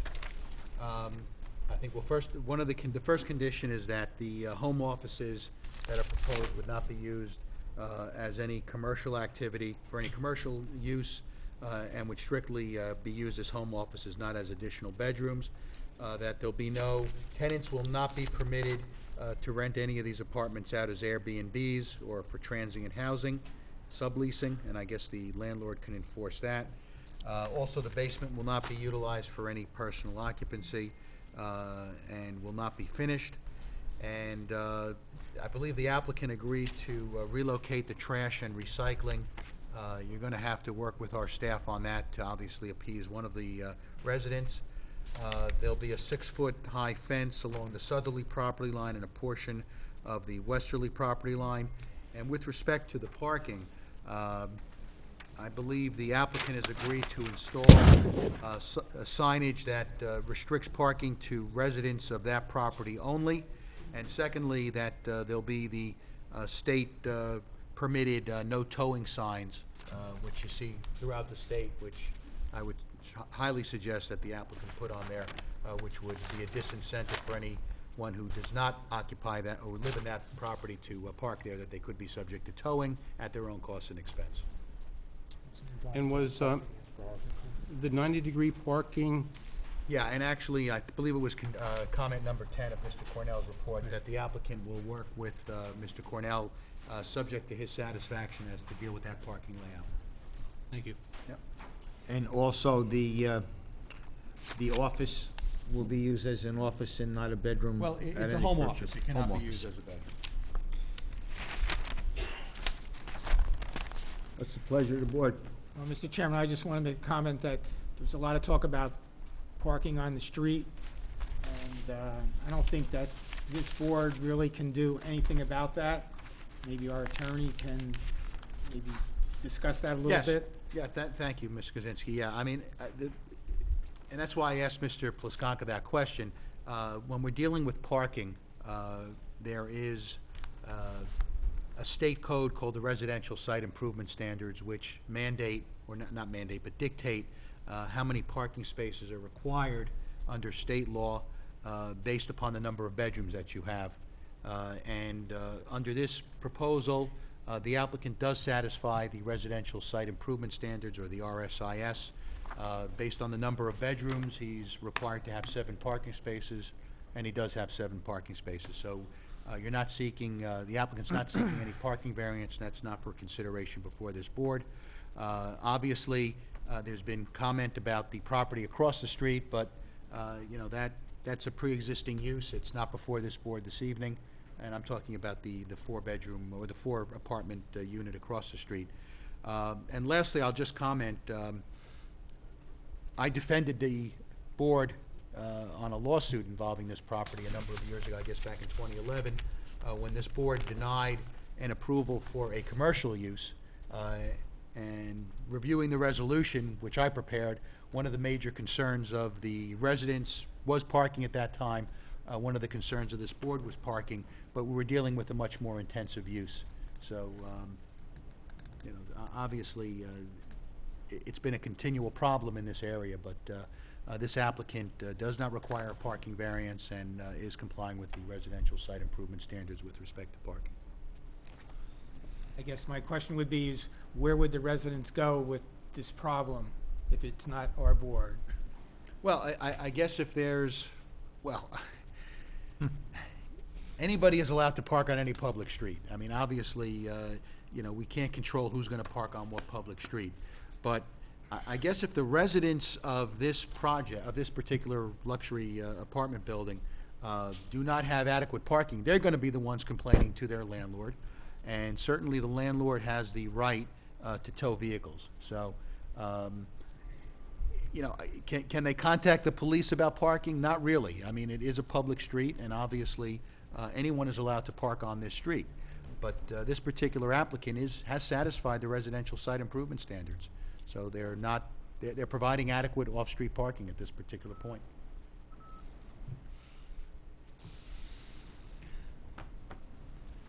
Pleasure of the board on this application?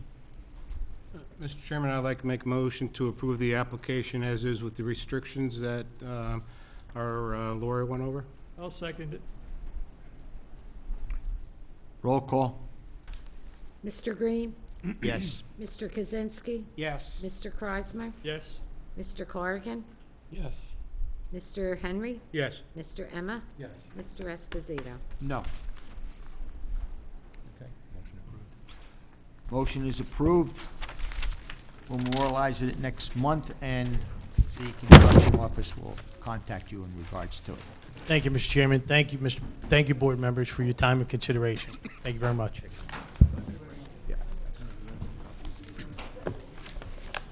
The board is going to take a 5-minute recess.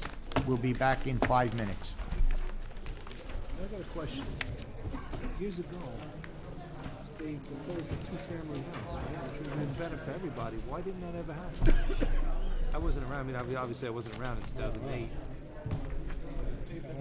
Yeah.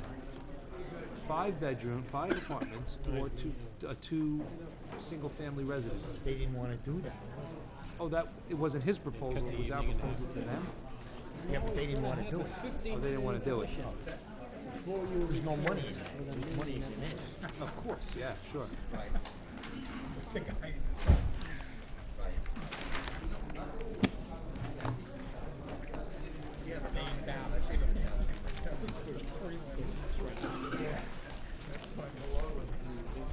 guy back then, a guy called Friendly Bob Freed. Everybody loved Friendly Bob Freed. He was just a nice guy. And he used to announce, just before people were getting ready to go home, they were warm them up. He said, I'm going to give you some highlights now of the card here at Madison Square Garden next month. And he named 4 or 5 preliminary things like, now, this is going to be the main event. Get your pins out and write this down.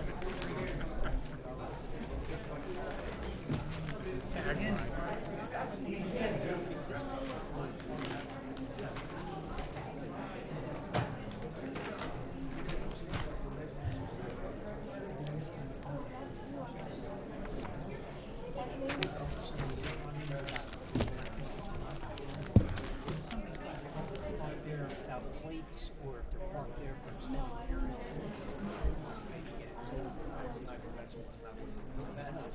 Exactly,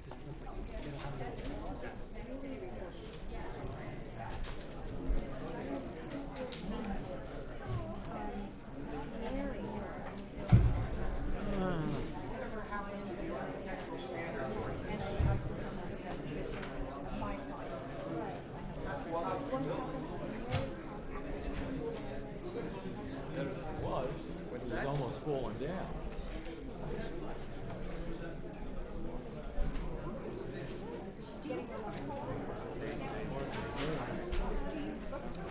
Age first went down to 18. What are you doing, what?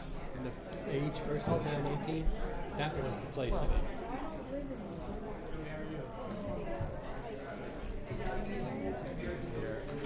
You do a conversion like that, it should be made to look like a residential building.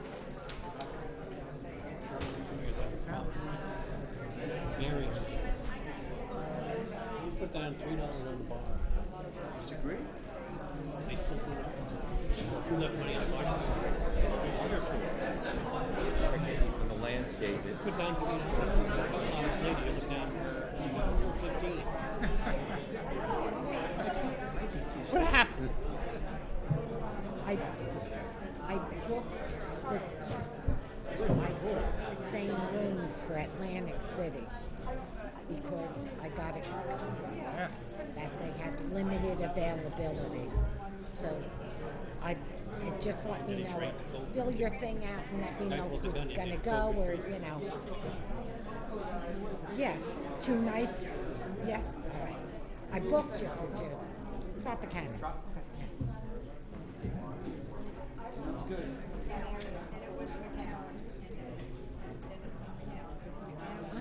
Take his daughter in. Yeah. Big bar owners association meeting in Manhattan. And he was trying to find her husband.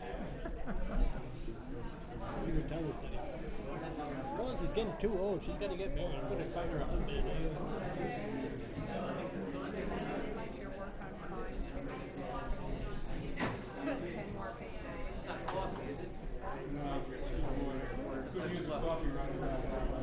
ago, I was talking to a guy that he wants to sell a sticky one. And he just picked me out of nowhere. He told me, he goes, you know, have you ever been thinking about Talking this afternoon. I can get you a license for this job, for this bar. You wouldn't, you're not going to believe what I says, well, listen, you're evading the issue. Tell me the best price you can get. $750,000. I see. You could use a couple. Where was it? On the Lower East Side. Oh, in New York. Yes. Get one. All right. So this is good. We got our which is fine. That's good. We'll cover the time. You guys are going to select the word. You asked me if I want on a bar. I says, right now, as I'm talking to you, I don't even know what place that I'm in. No, I don't need to raise. They're there. They're in the record. I don't have to. It was a nice, it was a nice party. We really had made about these we'll deal with it. these glasses designed that you can buy it for a special price. You give them away in contests and everything. They're really nice.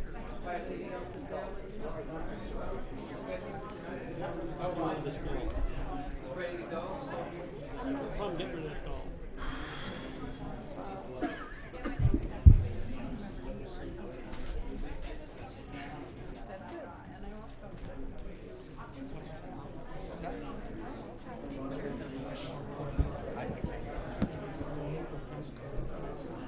Everybody said?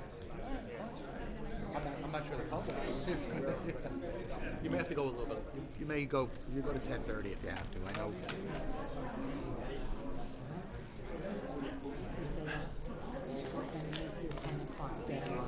Did you break your phone? What's that? Phone has a crack in it, or is that? Oh yeah. Oh, I'll give you a good one today. I was in New Brunswick all morning, and I was just like intense. It was a very intense morning for me. Being in New Brunswick this morning, I go to my car, and I put I'm in the parking deck, right? I must have put my phone on top of my car. And you left it there? I pull out of the parking deck. I even go down the ramp, okay? And I go to make a phone call, and I realize my phone's not in the car. And I said, did I leave it in the courthouse? Did I leave it by the machine? Where? So I pull into like a parking lot where the phone was on top of the car. Stayed there? It was okay. It didn't move. You see the commercial on television where the guy gets in the car and they look up and they show you the phone sliding off.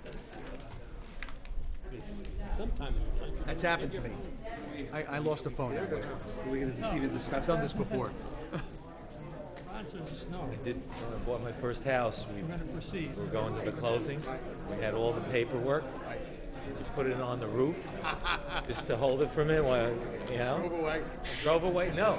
It stayed on, and I was doing like 45 miles an hour. It stayed, and then when we thought about it and said, where's the paperwork?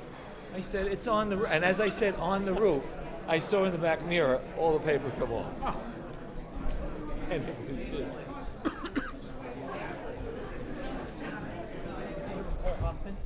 Yeah. Yeah, I know. I remember. Yeah, I was going to say something, but I said, nah, I'm not going to say it. Yep.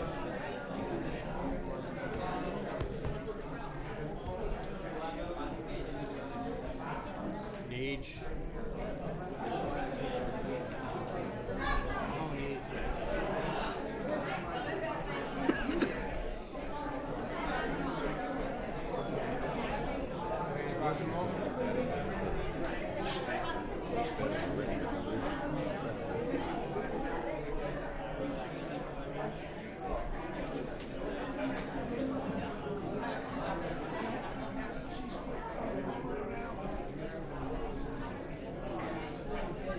Yeah, I have one resolution. Yeah.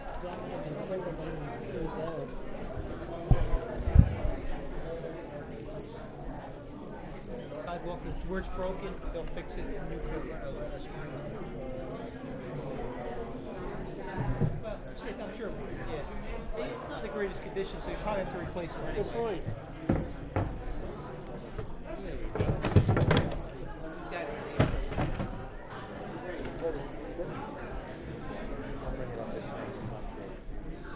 Board of Ed, right? Board of Ed. They said they have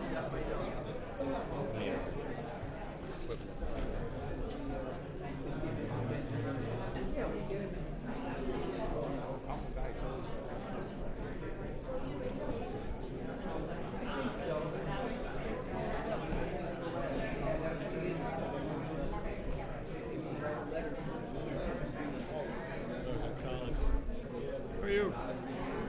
Editor of the year. They gave me an office. Thank you. The name. And I had the staff at the time. There was only 3 on the staff. I was trying to recruit people. And I said, he really doesn't. It should say John Carson. And I had 2. You had I was going to say, did that work? Well, I had 2 people.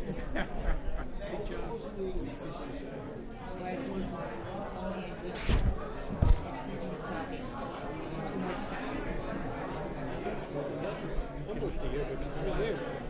Have them sign it. They were trying to get a hold of the guys who were supposed to edit it. And the guy wanted to pay me to edit the other 2. They wouldn't be able to. And I said, I don't know where to get the material. There's material that exists. We started on it. We have to get a hold of them to find out. Okay. Uh-huh.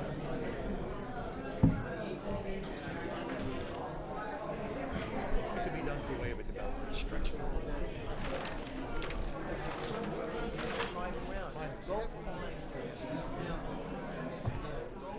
This is on Washington.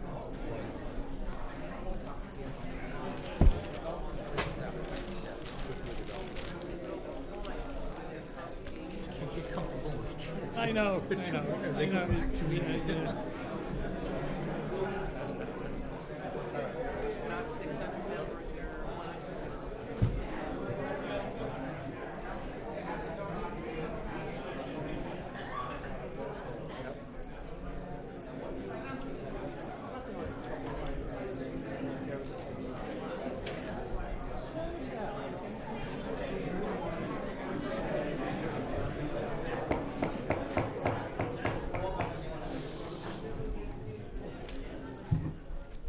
Want to call the meeting of the zoning board back.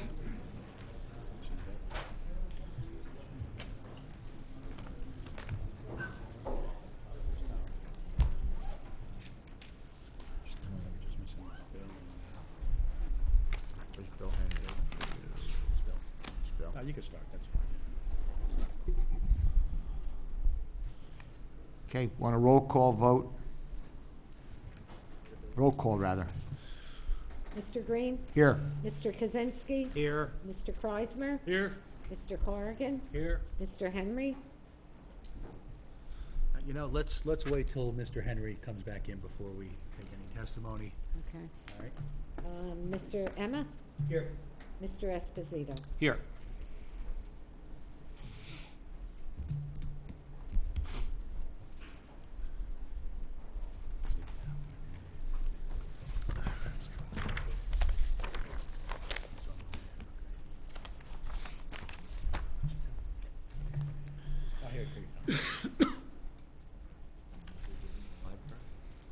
Mr. Henry is now walking in, so.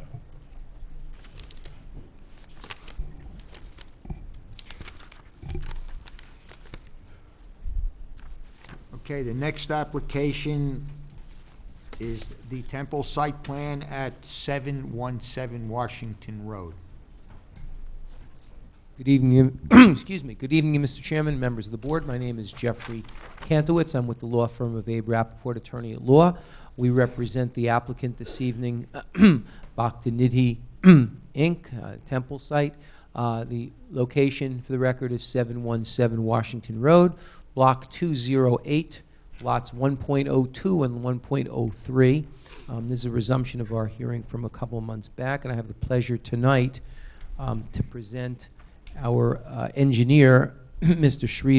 Srinath Katdawala, who will discuss the various site plan issues with you this evening, and discuss the physical site that I have to present and have explained and put on the record for the board. In conjunction with his testimony, he'll refer to plans. He's got a couple of colored exhibits that will mark that I think will help elucidate, I hope, his presentation, and we'll go through, I hope we get to it, the various review letters that have been addressed to the engineering issues that are pertinent to his testimony. cognizant of the time as I am, I want to be clear, Mr. Katdawala will not be discussing the traffic issues that are pertinent for the engineering. We have a separate traffic engineer who will be discussing that, but that will be not at tonight's hearing. I will also add for members of the public, if at any time you cannot hear or see what is being talked about, motion to the chair, and the chair will motion to me. As important as it is for the board to see what's going on, so too we feel it's important for the public to see what's being presented, what's being talked about, and what's going on. And I say that with regard to what's being said, and also if there are exhibits referred to or pointed to and members of the public cannot see them, please so indicate to the chair so we can make that clear. Is that okay? Yes. Great. Okay, without further ado then, I'll call Mr. Katdawala. Come on up to either be sworn or to affirm, however you wish to present your testimony. Please raise your right hand. I'll swear you in. Swear to tell the truth, the whole truth, nothing but the truth, so help you God? All right, please state your name, spelling your last name, professional affiliation for the record. Srinath Jacob Dawala, Manalapan, New Jersey. I'm a professional licensed engineer since 1998 in state of New Jersey.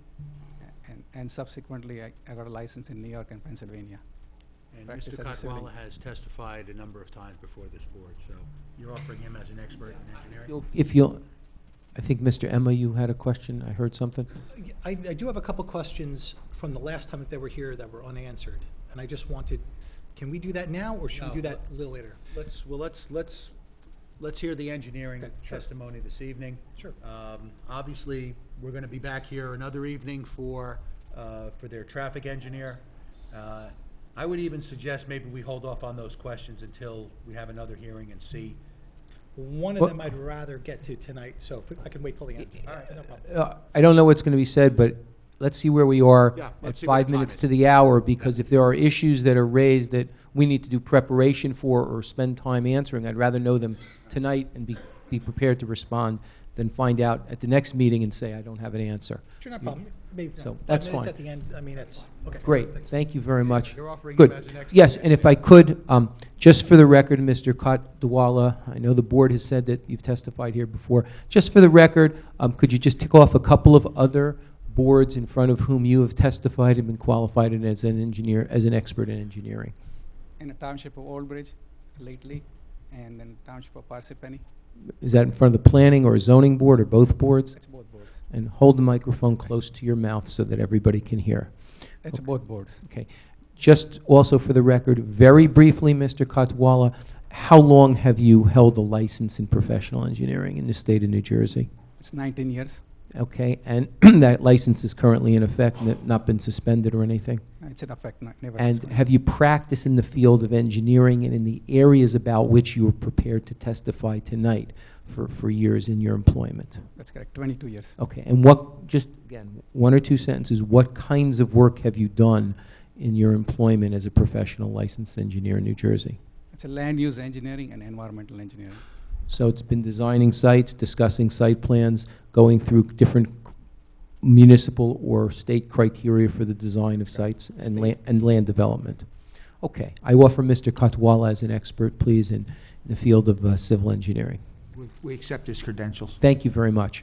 Mr. Katwala, could you describe for the board and for members of the public the subject of tonight's application, please? The site and what is the physical elements of the site. And if you need to refer, I see you have a couple of items up on an easel and or plans that have been submitted. If you need to refer to them, let's take them out appropriately and mark them, and we'll go through it. Just give me a second. Okay. Thank you.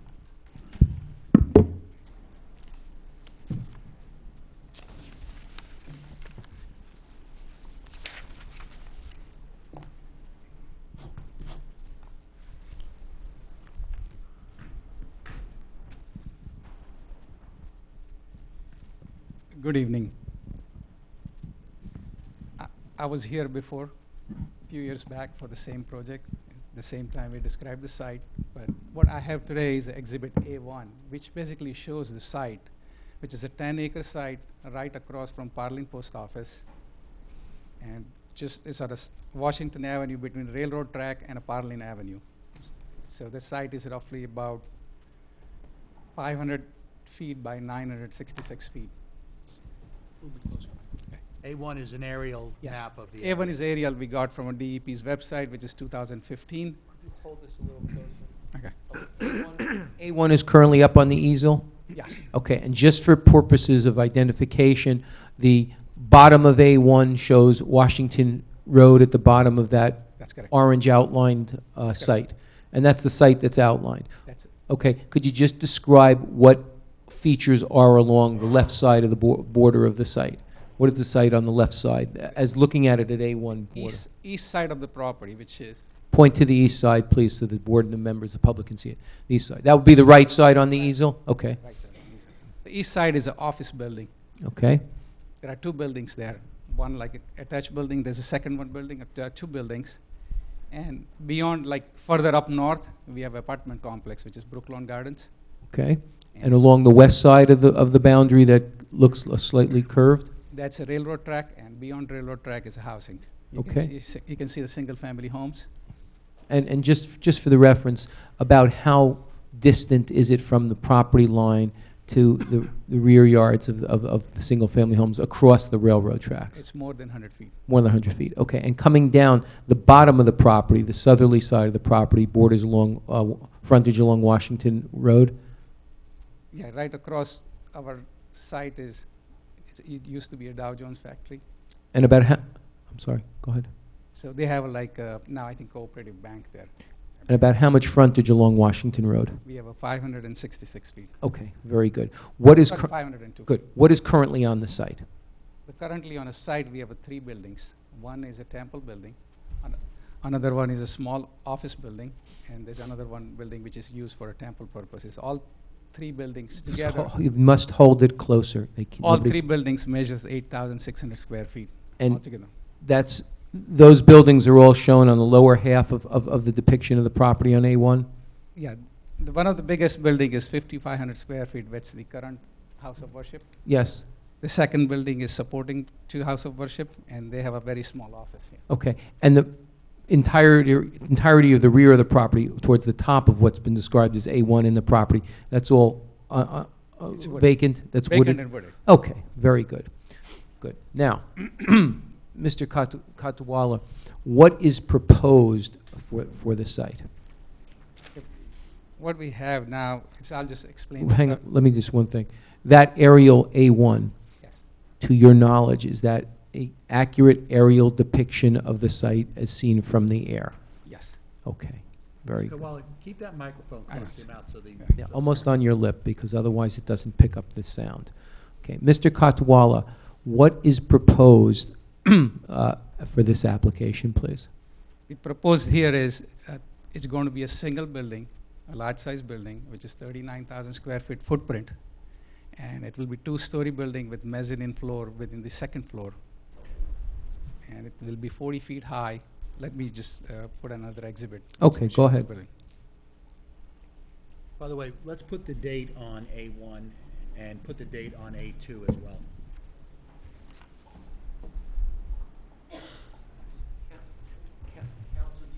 Do you have a convention, lower right-hand side of the exhibit? Anywhere on this one.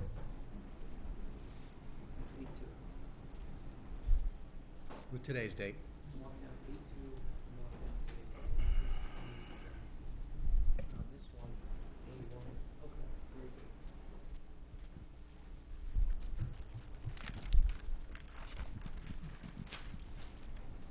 Mr. Katawala, you've marked what's a picture, a depiction, a frontal depiction of a building that's been marked A2. Can you please describe what that is? It's a proposed temple. What we have here is 39,100 square feet of floor area on the first floor. A floor area, yes. Yes. Footprint. Footprint. The second floor is the same area, 39,100. You're going to have to hold the microphone just at the, nobody can hear it. Please put it right at your lip. Thank you. 39,100 square feet on each floor. So two floors makes it 78,200 square feet. And then we have a 9,775 square feet of mezzanine floor, which is within the second floor. Excuse me? Within the second floor, we have a mezzanine floor. So in addition to the second floor of 39,000 or so feet, within that second floor, there's a mezzanine area of about 9,700 Correct. square feet. Okay. Go So on. Altogether is 87,775 square feet of Okay. floor space. Yes. This and- building will have. And what is above the first two floors that you depicted on A2? This is a decorative element. It's a part of the temple. You're going to have to keep, I know it's Okay. difficult, it's not usual. You must keep the microphone right at the bottom of your lip. Okay. Otherwise, nobody can hear you. Sure. Go ahead. What is above the the two levels of the These are the structure? decorative elements for the temple, Yes. and they are related, that's decided by the applicant, what kind of architectural work they needed. Okay. Now, just for the purposes of the record, could you describe, I see some numbers on A2, but could you describe for the record what the various heights are that are being proposed for the property That's correct. of the structure? The two-story is total going to be 40 feet high, which is allowed by the zoning under P zone and a B1 zone. Yes. So the exactly two stories will be 40 feet, and the top of the dome height will be 72 feet from the ground level. So the decorative element that sits above the two stories that measure 40 foot high will be approximately 32 feet high? 32 feet high. That's solely a decorative element? Solidly decorative. No housing there, no floors there. Okay. I'm looking at A2. Could you describe the other decorative elements aside from what appears to be the central large dome in the center of the structure? They call it a shikhar. Shikhar is like a kind of a peak. Yes? So they have 1, 2, 3 peaks, and they are like a small element. Altogether, by the code, you cannot have more than 20% of the floor area go beyond 40 feet for decorative purposes. So we have kept it below 20% of 39,100 square feet. It's Okay, the so total, you- total projection of all the areas which is beyond 40 feet. Is less than 20% of of- the 39,000. That's So as you understand the code, those decorative elements don't involve any need for any variance relief. They are compliant with the That's code because We as don't- decorative elements, Decorative. they are less than the 20%. That's correct. Okay. Now, with regard to the building, and we'll come back to that in a second, let's talk about physically the site. You indicated that the footprint of the building is 39,000 and so square feet. That's correct. Okay. What else is physically proposed to be on the site beside the building? Okay, I'll just change one exhibit here. Go ahead.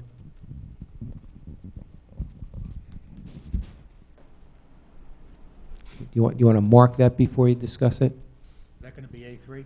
Yes. A3, I would assume, is a colorized site plan? Yes, colorize the site plan. The copy of site plan which you have, just we added some colors here. Mr. Chairman, what we will also do for the board is, after this hearing, we will reproduce in smaller, either probably 11 by 17 size copies of these several colorized exhibits and furnish the board with, I'll check with the board secretary, I'm guessing about 14 copies of each, so that they can be distributed and every member can examine it individually, more carefully, and as an 11 by 17 inch item. Very good. Okay. Oh, see that? They never tell the producer what they're doing. Okay. No, those are aerials, but those are, well, we'll see. Okay. Mr. Katwala, let's talk about what you've been, let's give the board members a minute. You've distributed 11 by 17s of each of the A1, 2, and 3, or just A1 and 3? A3.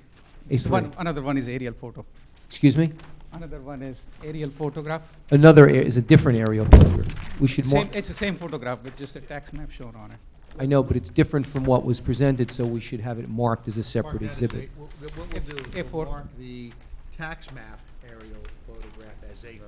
Okay. Which is the handout that was passed out to the board. And That's up. That's this one. That's okay.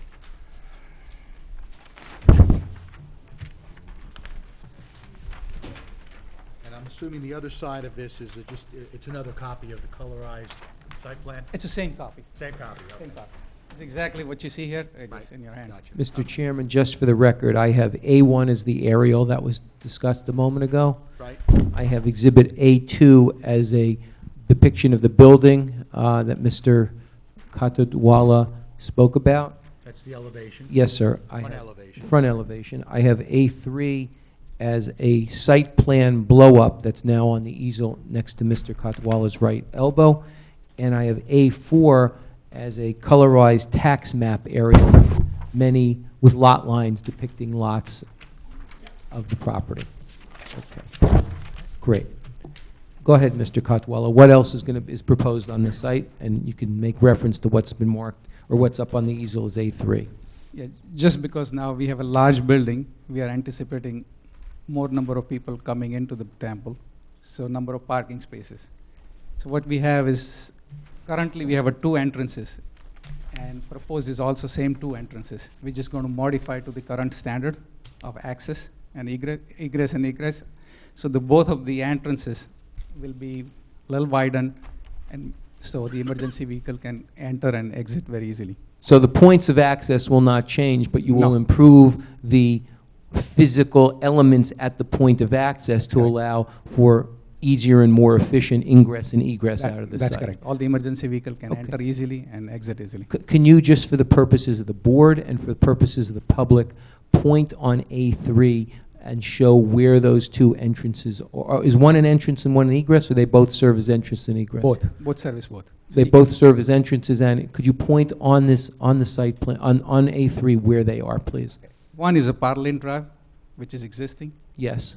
And the second one is the existing egress and egress. We have it at the temple. Yes. It will be modified to meet the current standards to access County Road for a Okay. facility like this. So that you can get into the site by entering onto Parlin Drive and driving to what's going to Driving be into the the rear park. of the site, or you can enter on the site at the existing You entrance. can go into both of the parking lots. We have proposed parking lots in the front as well as in the back. Why don't you take a moment with reference to A3, step to the side and describe what is depicted on A3, because members of the board may not be exactly clear, although they probably have much more experience than members of the public seeing gray colors and orange colors and green colors. So why don't you describe what's on A3, please? Okay. What we have is a Parlin Drive, which is existing road. You can see the light gray color. Yes. And after that, you can see the darker shade. That's all proposed parking spaces. The dark gray areas are a parking field. Parking field. Okay. Which is one up in the front by the Washington Avenue. There's a second parking area, and a third is a large contiguous area. And is the pink, what's depicted in pink or orange, if you're not colorblind, is that the proposed footprint of the structure that's proposed for the site? That's correct. Okay, and that's essentially a footprint of what's up on an elevation on A2? That's correct. Okay, okay. Go ahead. What are the green areas that are shown on A? The green areas will stay green. There are trees, and whatever trees, wherever the areas we don't have trees, we are augmenting with trees. New Okay, trees. but the green areas, you're showing a green area all along the top of A3. That is what, an area along the westerly side of the Westerly property? side, between railroad track and a property. And you're showing green in the rear also as to staying green back there too? That's correct. And green all along the easterly side of the That's correct. property, except for Parlin Drive? Yes, and we have a triangle detention pond here, which will hold the stormwater and do infiltration and discharge. Okay. Now, A3 is a color rendering of one of the sheets in the site plan package? That's correct. Just for the record, what sheet is that a color rendering of, so the board can correlate that to the site plan?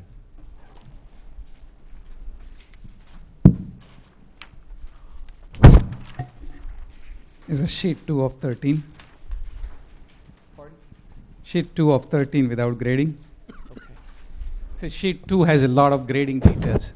This one does not have a grading details. It just a layout. Okay. Okay. Let's continue describing the physical elements of the site. Okay. You are showing parking in front of the property, in front of the proposed structure between it and Washington Road, correct? That's correct. Okay. How many parking fields are you showing? We are showing 578 parking spaces. I'm sorry? 578 parking spaces. 578 total spaces. And how many spaces are shown in front of the building between the proposed building and Washington Road, roughly? Unless you have an exact count. I don't know the exact count, but It's about 100 parking spaces. 100 parking spaces in front, right. and the remainder of the parking spaces are shown in the dark gray fields in behind? That's correct. Okay. And you're also showing dual driveways or dual lanes get in and out? Yes, that's correct. Okay. What is the distance, please, between the Washington Road, or the edge of the property, Washington Road, and where your parking fields shown on A3 begin?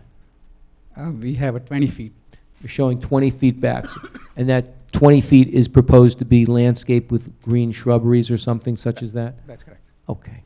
Currently, what is the setback from, from the front of the property to where the parking starts? 8.3 feet. So this proposal proposes to enlarge the current setback to parking from 8.3 feet to 20 feet. That's correct. Okay, very good. Now, with regard to the other parking, you're showing, you said 578 spaces total? Yes. Okay. Good. Let's talk a little bit, if we could, about, we'll come back to some other issues. Let's talk a little bit about stormwater management briefly. In designing this site, are you required under practices of engineering to address stormwater management for the site? That's correct. Okay. As a professional engineer, is this an aspect of your work that you do with regard to the development of site plans such as the one you're showing? That's correct. Okay. As a professional engineer, in your professional opinion, have you complied with or addressed stormwater management issues that are pertinent with the development of this site? That's correct. We did. Do those issues involve amount of runoff? Essentially, we do 3 different things. One is pre and post development infiltration. I'm sorry, pre and post? Development infiltration. So it means like when it rains, Yes. a certain amount of water goes into the ground.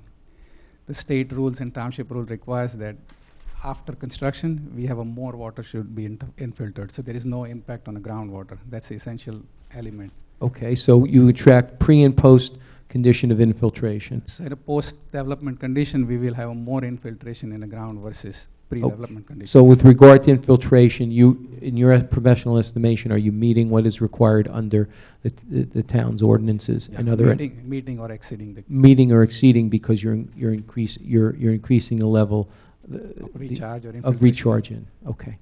Are there other aspects of stormwater management that There's you're another required to address? aspect is peak flow reduction. What it says is whenever you provide impervious surfaces, which is like a building, parking lots, 98% of the water goes to the stream or the road. So the state wants us to retain the water, hold it like a bathtub, and release it slowly. So exactly we have done it here. We have provided a triangle detention pond, which is a deep pond, and there are subsurface pipes in the front between Washington Avenue and the property. So between these various elements of the pond and the subsurface elements, you're providing and addressing the requirements for peak flow so that the water is collected and released in a slow fashion and doesn't create a status not allowed under state or town regulation. The state rule basically says 2-year, 10-year, and 100-year storm frequencies. We reduce it by 50%, 30%, and 20% respectively. Okay. So we are meeting all the 3 requirements. Okay, and is there any other aspect besides infiltration and peak flow that Third part of the stormwater rule is filtration. We call it water quality. Yes. Where they believe when from the parking lot there's a lot of oil leaks, they go into the streams. So the state and township has a rule where they say 80% of TSS, or we call it the total suspended solids from rainwater, has to be filtered. So we have a filtration system in the triangle pond, as well as we have a mechanical filter device up in the front, which need to be maintained, but we can have a filtration. And do these elements of filtration, in your professional opinion, meet the required standards of the town and the Yes. state at the levels designated? That's correct. Has this also been the subject of reported discussion with the borough or the board's professionals with regard to this element of stormwater? That's correct. Okay. In your professional estimation, do you feel you've addressed the comments that the professionals have had with regard to the stormwater? Yeah, we can address all of them. And I'm sure there may be other comments. I'm not precluding that. I'm just simply saying at this moment, do you feel at this juncture, you've addressed the issues that have been presented to you. That's correct. Okay. Excuse me. Let me turn to landscaping, if I may. Does this site plan involve landscaping and requirements that the town imposes with regard to landscaping? That's correct. Okay. What is proposed as far as physical landscaping of the site? And you can make reference to A3 to the extent you feel you have to depict it. We can see the proposed landscaping on the site plan in a light green circles. Yes. Basically, we are providing about 121 shade trees, about 121 evergreen trees, which does not count for replacement trees. It's just more to provide a buffer between site and the residential use. And we have 232 shade trees, 300 plus shrubs. Now, we'll come back to that in a second. Does the town have certain requirements that are called into play when trees are removed from the site? That's correct. And we talked about earlier the fact that much of the rear of the site currently has trees on it, correct? That's. For the record and for the board and for the public, can you tell us approximately or exactly how many trees are being proposed to be removed as part of this undertaking?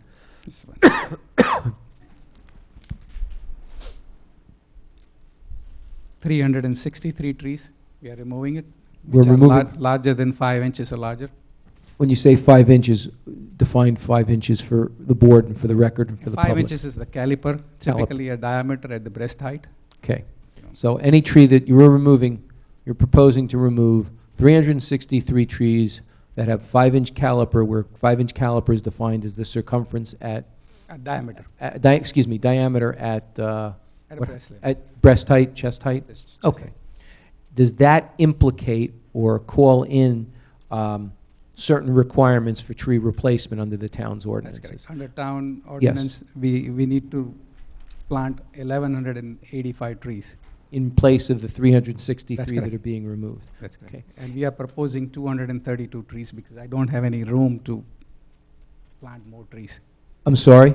We don't have more rooms to plant trees, so we can plant 232 trees.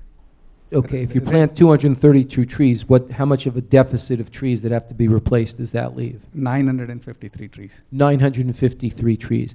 Is there a mechanism by which the town's ordinances allow you to make up that deficit by paying as compared to replacing trees on site? That's correct. What is that mechanism? 200, I believe it's $250 per replacement tree. Okay, multiplied by the 950. 950, yeah. Okay, that comes out to a sum of money which, as I'm talking, I'm not able to compute that easily in my head. But it's about more than $200,000. Okay. Is the applicant prepared to comply with the requirements of the town to pay a fee in lieu of physically replacing trees on site that it's short from Yes, what it's required? Yeah, applicant is aware of it and they're ready for it. Now, have you examined the site and for Yes. purposes of replacing trees? Yes. Now, let's look at the site. The rear of the site has a lot of parking on it, and I guess that's because parking is being provided in lieu of the trees. That's correct. So if you wanted to, you could put fewer spaces on and keep a few more trees on. That's correct. Okay, but the applicant is proposing the parking in order to assure that days that it has the largest attendance, those few times of the year, that it has sufficient parking on the site. Is that the idea? And township ordinance allows us 85% of impervious coverage. Yes. We are only proposing 64%. Okay, so we're in this proposal complies with the impervious coverage requirements by quite a bit, by Quite a bit, yes. 64% What is this impervious, 85? we're allowed to go up to 85% as you calculated. Okay. Now, let's talk about other aspects of landscaping. Are there requirements for there be landscaping a certain percentage of the lot area of the site? correct. Yes. What is the required percentage and what is the applicant proposing? Required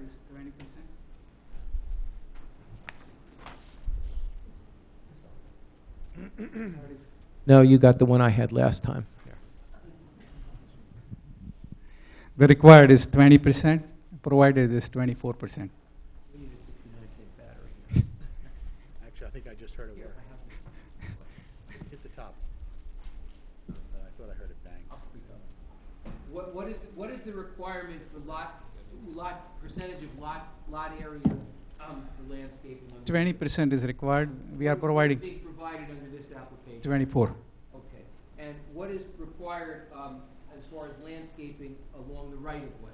So 5% is required. We are providing 10%. So with regard to those two measures, we meet it. Now, is there a requirement for landscaping in or near the parking area? The required is 10%. We are providing 11%. We're providing 11% where the requirement is 10%. So 10%. for each of those landscaping requirements, we are meeting the requirements. That's correct.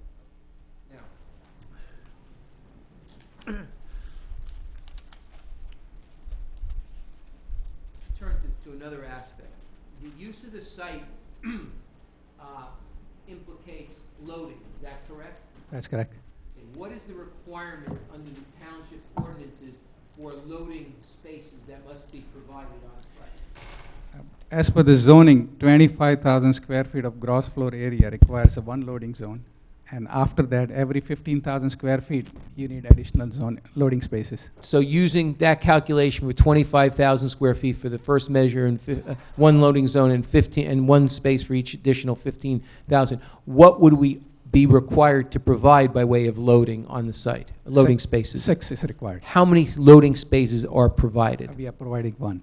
What supports our request for a waiver to provide only 1 loading space instead of 6 that the town ordinance would otherwise require? Usually, general industrial area, you need that many loading space. Excuse me? For industrial or business application where you have multiple tenant. Is the standard a uniform standard regardless of use of site? Similar standards. Every township is a little different, but it's a similar standard. Okay. But for the temple, they don't expect like 2 trucks at any given time coming and offloading. Does the temple have the ability, let me back up. Does the temple have the ability, first of all, to control when it gets any kind of deliveries that would require a loading space? Yes, they have it. Okay. And to your knowledge, and if I have to call Mr. Sheth, I will, but if you're knowledgeable based upon your familiarity with the proposal, what kinds of deliveries would be coming to the temple on even a regular or periodic basis? Let's do it this way. In contrast to an industrial site, is the temple getting materials to manufacture on a regular basis the way an industrial site would be getting? No, okay. no. Is the temple getting regular deliveries on a routine and regular basis to sell product the way a commercial product location would be selling it? No. Okay. What, to your knowledge, what kinds of deliveries or materials would be coming to the temple? It's a food supply or something temple needs for decorative elements, but they are not like on a daily basis. So they're much less in frequency. That's correct. And they're also the kind of deliveries that can be individually arranged at a time of the temple's choosing as compared to a regular delivery schedule that a milk supplier might be vending or a parts supplier might be vending. That's correct. Okay. Is that the rationale for why only 1 loading space is required as compared to 6? Because this is just a completely different type of use that can control its loading? I have worked with about 6 different facilities like this in New Jersey. Yes. Different ones. And I have never seen any loading truck in any of them. While it's certainly not precedential for this board, is it your testimony that in other temple-like facilities, you have testified that the loading requirements should be waived and that a single loading space suffices for the temple needs? That's correct. Okay. We recognize it's not precedential to this board, but it's your experience in other towns. Just for the purposes of the record and for the board's edification, if it wishes to check that or ask me further about it, what other towns where you have worked on similar types of temples have waived the loading requirements and allowed a single loading space? 2 sites in Edison, 1 site in Parsippany. Okay. And 1 site I worked on South Brunswick, where we did not went in front of the board, but we did the design with asking for a waiver. And for purposes of the board's edification, where on the property is the loading site proposed to be located? We can see the shaded area here, the hatch area. Is that an orange shaded area? That's correct. Behind the temple, behind the green area, just in front of the rear parking field? That's correct. Okay. And that would be a is that easily accessible from the street onto the site? That's correct. And tell me, in your estimation, does that location of that loading space create the least amount of conflict with any of the parking fields because of where it's located? That's correct. Okay, thank you.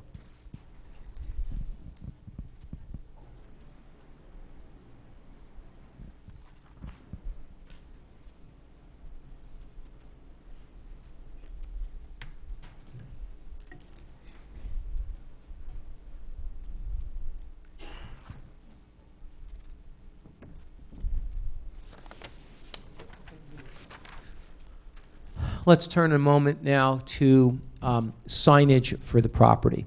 What types and quantities of signs are proposed for this facility? Applicant is proposing a single ground-mounted sign, 8 feet by 4 feet. I'm sorry, a single Ground-mounted sign. ground-mounted sign, 8 by 4 feet. It's located just right at the A. And does that comply with the standards in the town? That's correct. Township allows 50 square feet.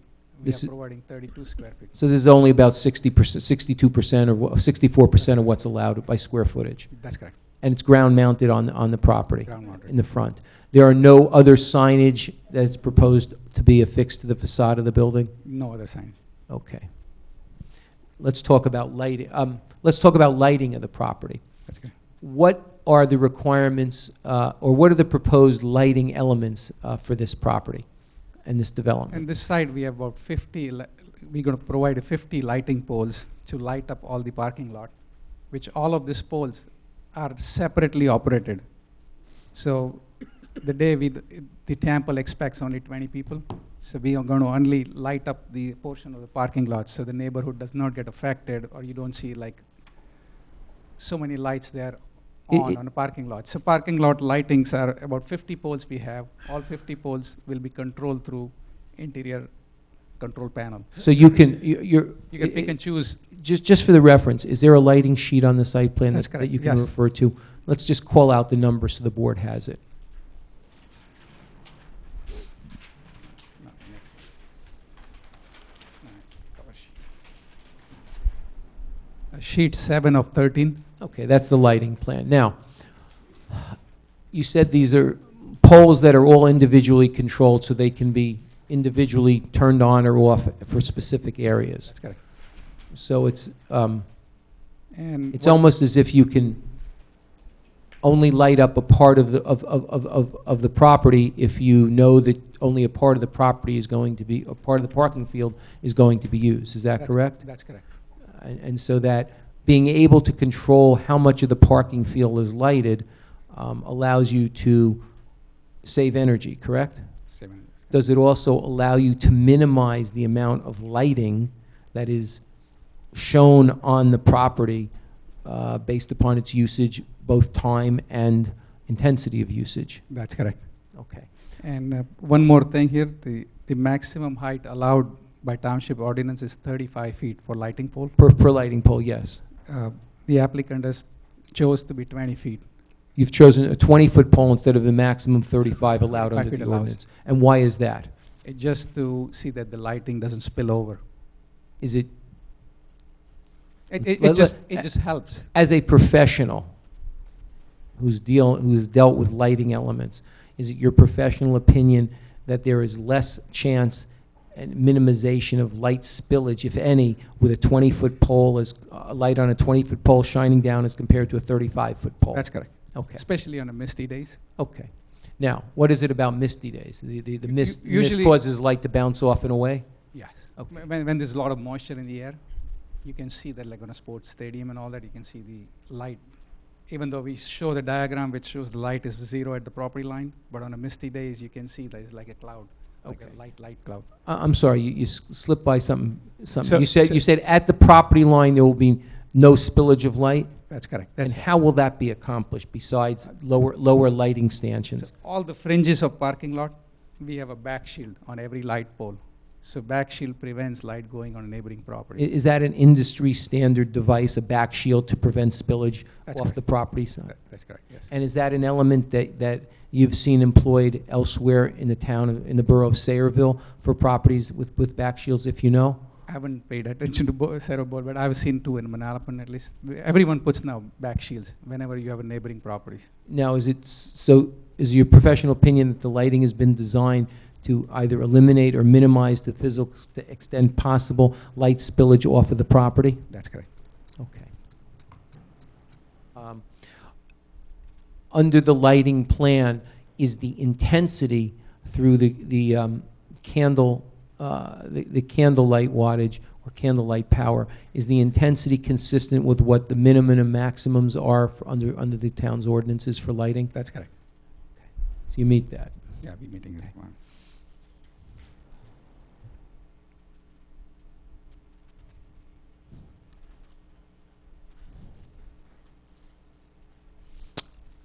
Under your calculations, how many parking spaces are required for the use as it's been depicted and proposed on the site? See, based on the regulations, every 250 square feet, we need a one parking space. So we counted 352 parking spaces required. And how many are being proposed? And then we have a 12 parsonage units. Yes. So we calculated 24 parking spaces for that. So altogether, we required 376 parking spaces. And we provided 569 parking spaces. I'm sorry, 569 or 578? 569, I'm sorry. 569.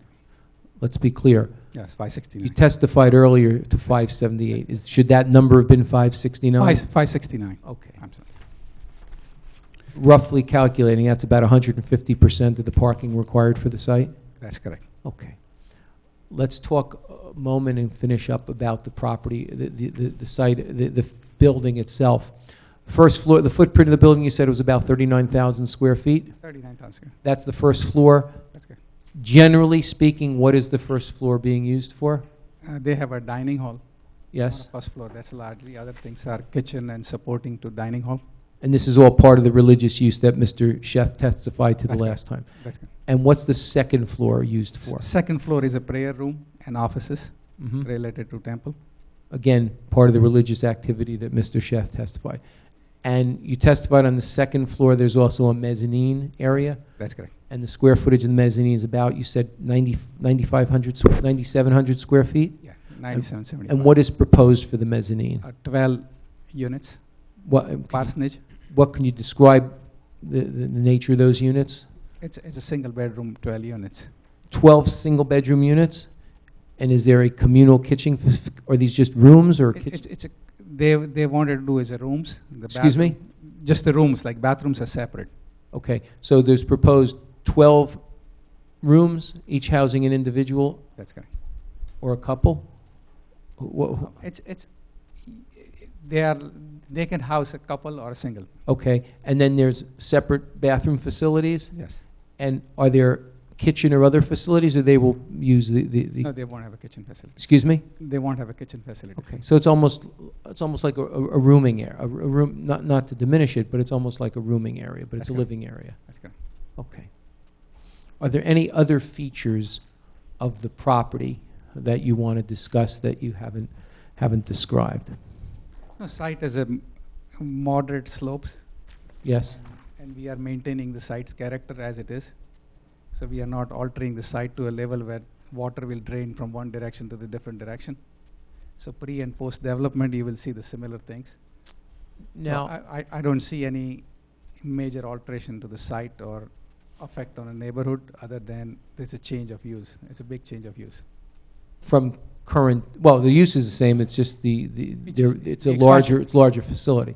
The setback of the parking is now 20 feet, proposed to be 20 feet instead of 8.3. Does that meet the standard set forth in the town ordinance for? Township requires 50 feet. Yes. So And we are wha- asking for a waiver there. And why are we, what is it physically about the site that we're proposing or asking for a waiver of that setback The requirement? applicant's intent was that we provide more parking so we can have less cars on the road. Okay, so The intent is parking. the aim is to create more parking on the site Site. while increasing the setback, even if it doesn't meet the standard, to keep from having any parking or any use off-site. That's correct. Okay.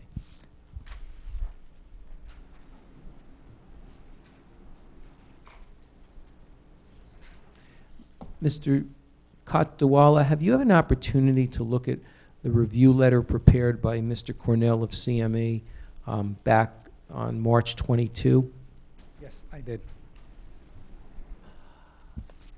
Hang on a second.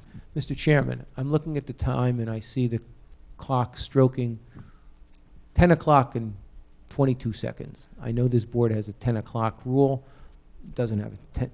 Not tonight? Thank you. Not tonight, we'll go a little further. Great, appreciate it very much. Thank you. Mr. Katdawala, I'm looking at the board's, Mr. Cornell's letter of March 22. That's Okay, and I'm looking specifically at his letter where it begins on site and grading and general comments.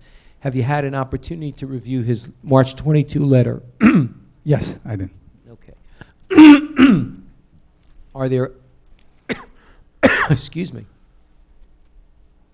are there comments that he has called out or changes that he has called out that you wish to comment on, either to accede to or to express a point of view different from a recommendation he is calling out for? No, we accept all the recommendations and we will revise accordingly. In other words, so the revisions he's calling for drainage, for example, on section B, the storm drainage requirements, these are revisions that you're prepared to make as part of this application process? That's correct. Okay.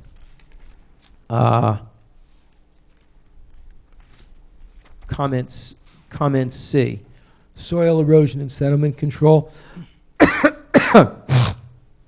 We are prepared to comply with comments C1, 2, and 3 with regard to the soil and sediment control project?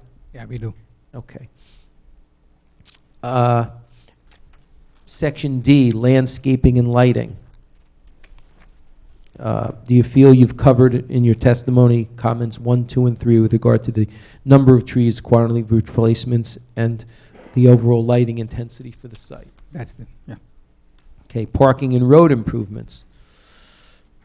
Have we discussed the parking requirements E1 through 4? I see number 3 talks about the length of an acceleration area and lane.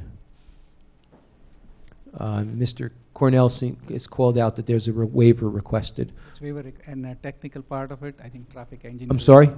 Our traffic engineer will testify on it. Okay, very good. It's a need of. Okay, and with regard to traffic, section F, that's also a subject that our traffic engineer will take up in much greater detail and respond to. That's correct. Okay.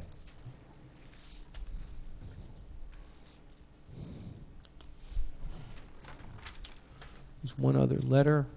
Bear with me 1 second.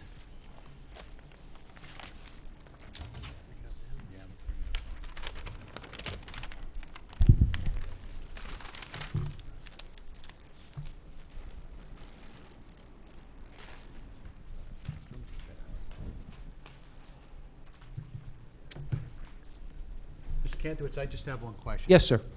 You have an architect who's going to be testifying at a future hearing? We hadn't proposed having an architect unless there is some specific discrete inquiry that the board has that pertains to its role as a zoning board of adjustment. Is there a particular issue?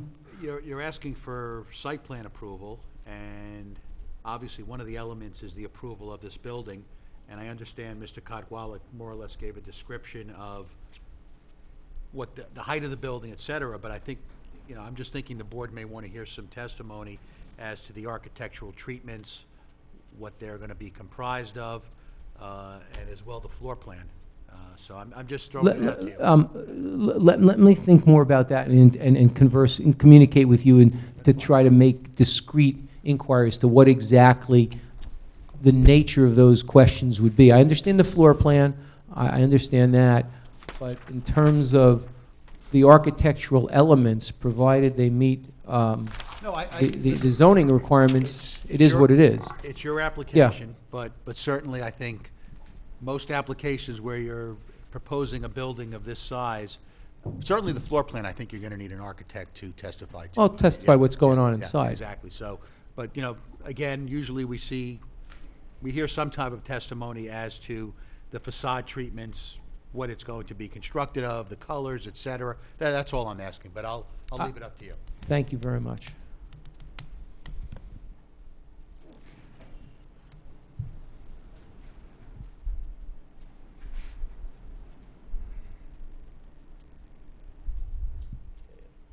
Just had a chance to look at one of Mr.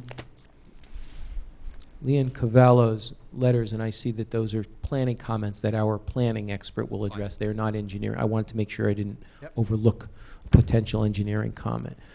At this point, I have nothing further of Mr. Katwala, subject to, of course, having him testify further, either in response to issues that are raised by members of the board or members of the public.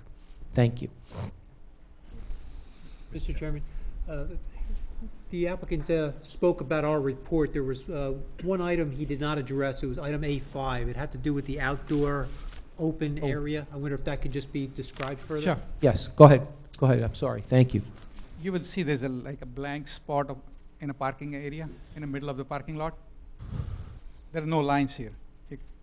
Yeah, he's pointing to what's been depicted on Exhibit A3 as an area in the parking area, almost directly behind the building, where there are not lines striped out on the parking lot. It's shown on our site plan also. What it says is, because Mr. Shedd last time told us that they have some outdoor events, and we wanted some space. If all cars are parked, they would not be kind of have any room left. So we kept the certain area which they can utilize for outdoor events.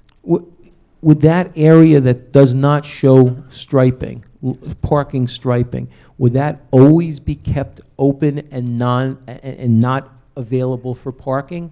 Yes, we have kept it that way. We don't need a parking space there at this You point. don't need because you have the number of parking spaces you testified to are take it up without that spacing. So that specific area that doesn't have those small yellow lines that depict lines would be an area that would be available for outdoor activity and not have cars parked in them at any point. That's correct. Okay. All right.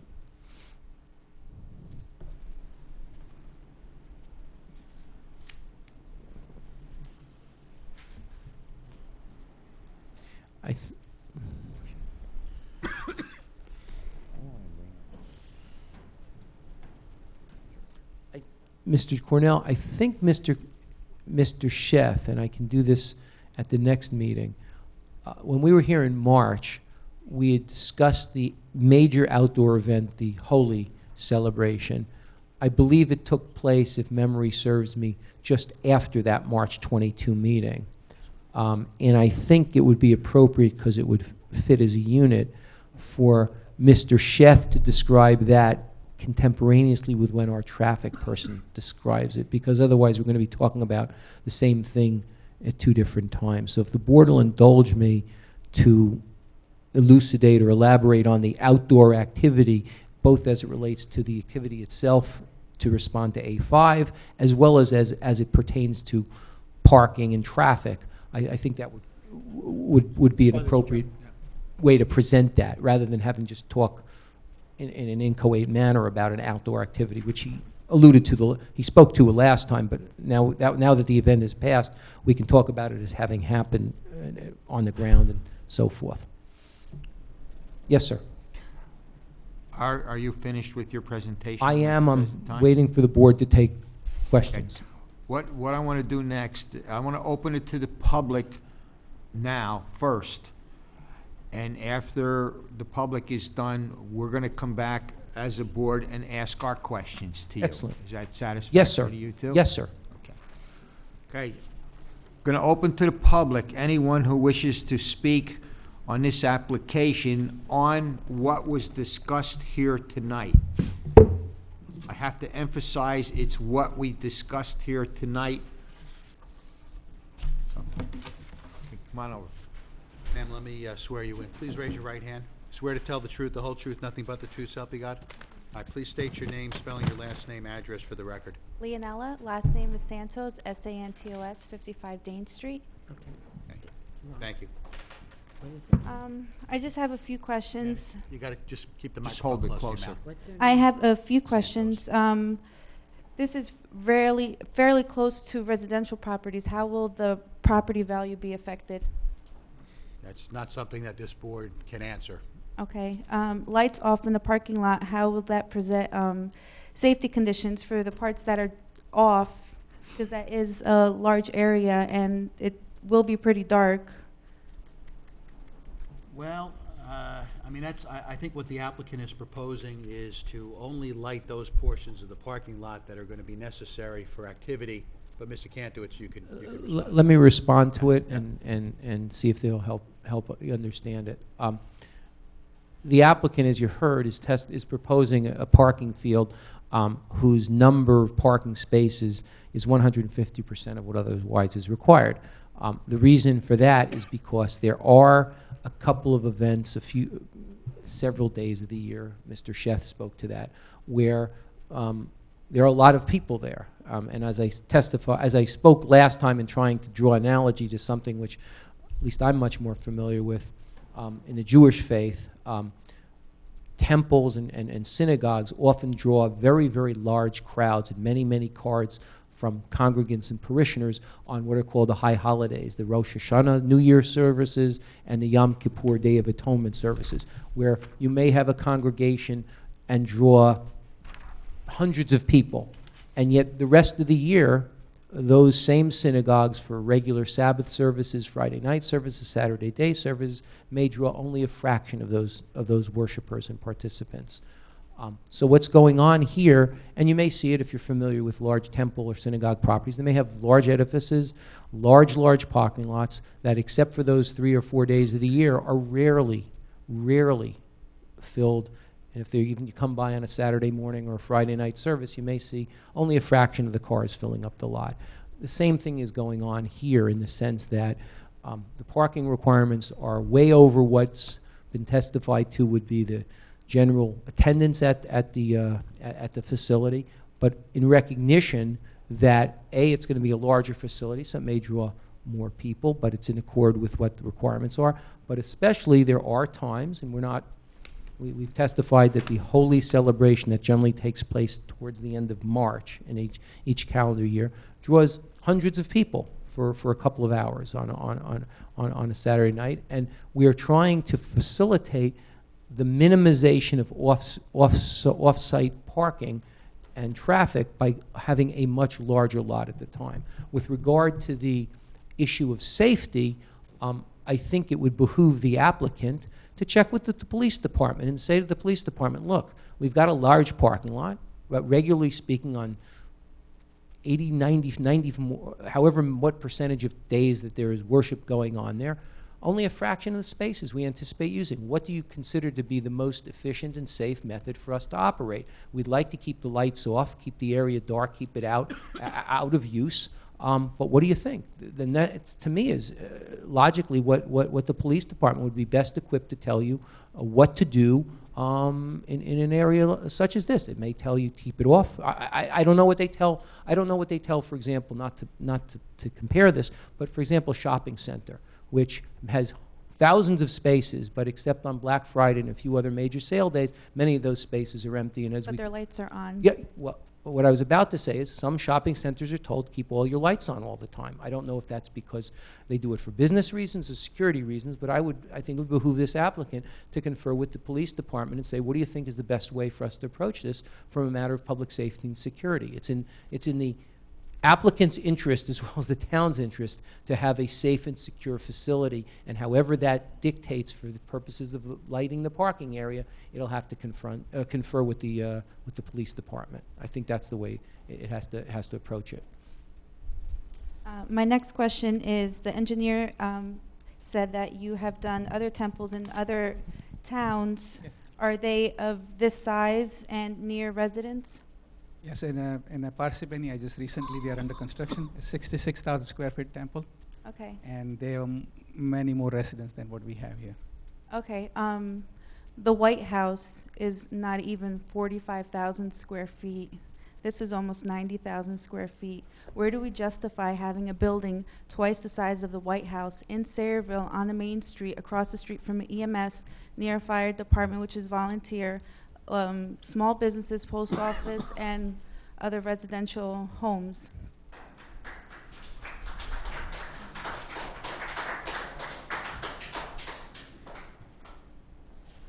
That's a comment or a question? That's a question. How do we justify it? That's not something this board is going to answer because we haven't heard all the testimony yet on this matter. Okay. We still have to hear from a traffic engineer, we still have to hear from their planner. Well, maybe that's something that can be taken into consideration. We appreciate your question, and we'll consider it in terms of the rest of our presentation. I know there aren't outdoor events frequently, but when there are events such as bonfires, will that still be taking place? And if so, will that be taking place in the parking lot? And how will your parking be affected by that?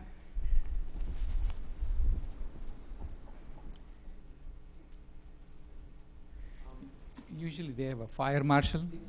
They have a fire marshal. I have seen those events. They have a fire marshal and they guide them where to do a fire, where to light a fire, and how much distance you keep for any other car parked within that area. So they have a control. Okay. Someone is watching them and someone is guiding them for safety. Currently, for parking spaces, you use local schools. You rent spaces from them. How many spaces are you renting in comparison to the ones that you're putting on your facility?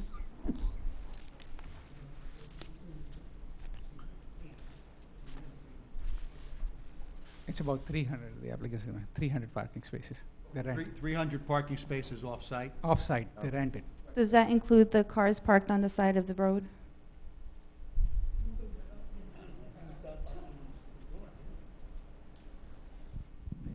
I think the testimony was that currently, under the current facility, the temple rents 300 spaces off-site, I believe, at the school just down on Washington Road. The idea here is to provide the excess of spaces on-site such that the need to rent off-site and to create, as was testified last time, an arrangement where people are bused from that onto this site is eliminated, so that all activity and all parking is on this site and doesn't involve transportation and cars back and forth and so forth, so that the number of excess spaces being proposed will cover the need and obviate the need to rent spaces off-site any further. Okay. I think that's it. Thank you.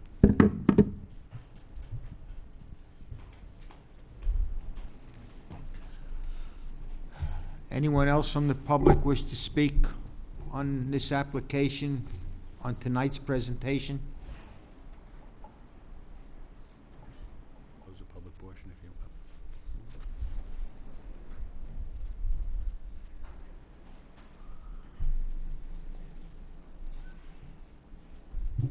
Sir, please raise your right hand. I'll swear you in. Swear to tell the truth, the whole truth, nothing but the truth, so help you God? I do. All right, please state your name, spelling your last name, address for the record. Ed Streck, S-T-R-E-K, lifelong resident of Sayreville. Good seeing you again, Mr. Streck.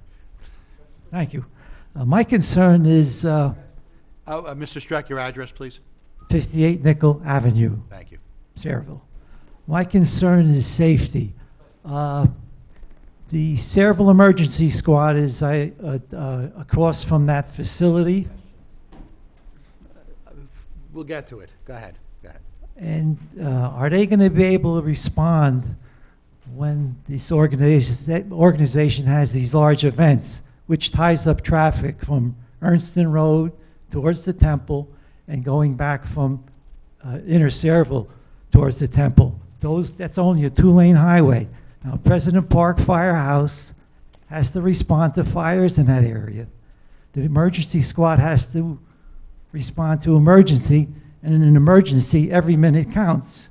When there's a large event in that area, regardless how many parking places they have to park, traffic has to get to those parking places.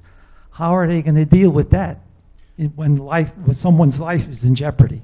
Mr. Streck, I don't think they covered traffic this evening, but I know that they'll bring their, I think at the next, whenever we schedule this again, there'll be their traffic engineer. I think that's certainly a legitimate question to ask at that particular point in time. We're gonna address that question that you asked when the testimony is given with their traffic engineer that's there and with our borough. Thank you very much.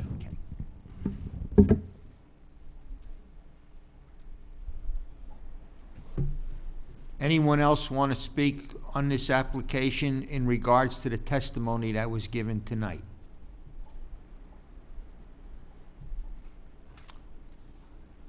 If there's no one else that wishes to speak on this application tonight, I make a motion that the public portion in reference to this testimony that was given tonight be closed. Second.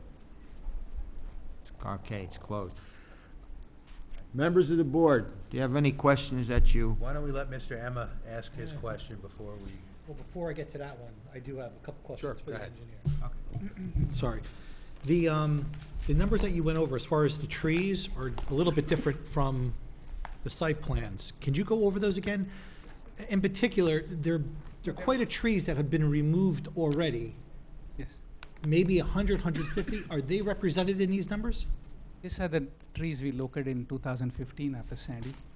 We surveyed in 2015. That's a lot of trees after Sandy. Yeah, no, we located the trees in 2015.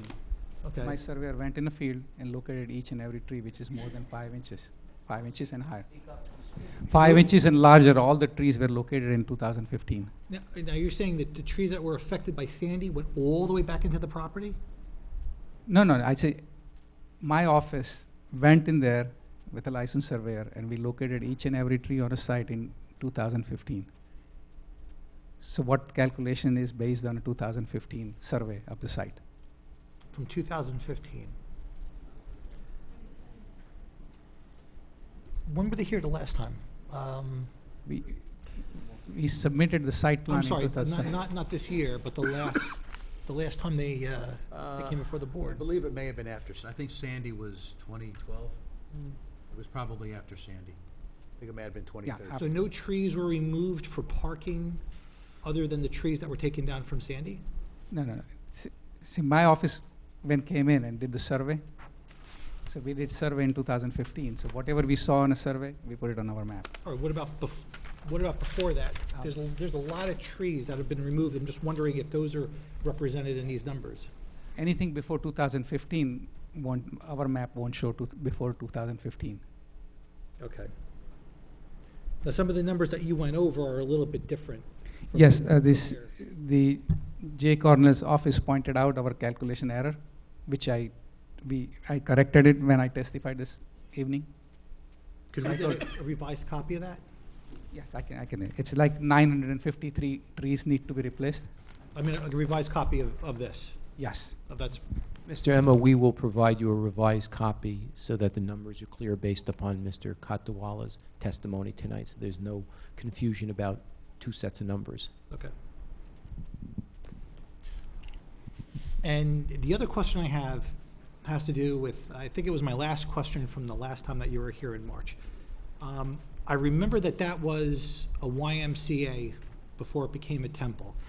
And from what I've learned, the residences that are there weren't a part of the original application.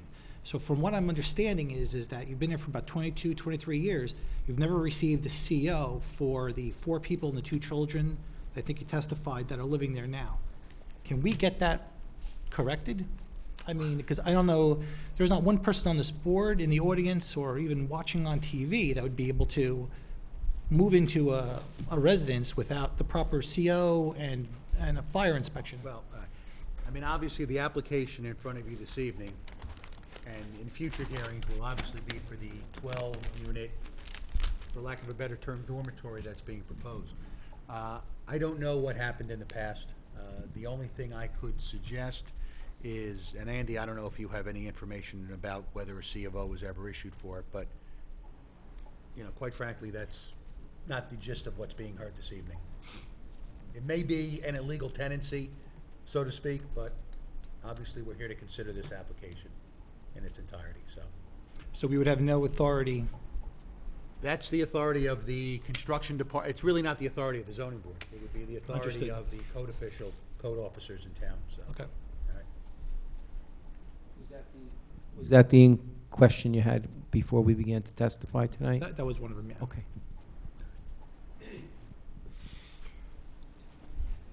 I have a couple of questions I want to ask in reference to the parking that we talked about tonight.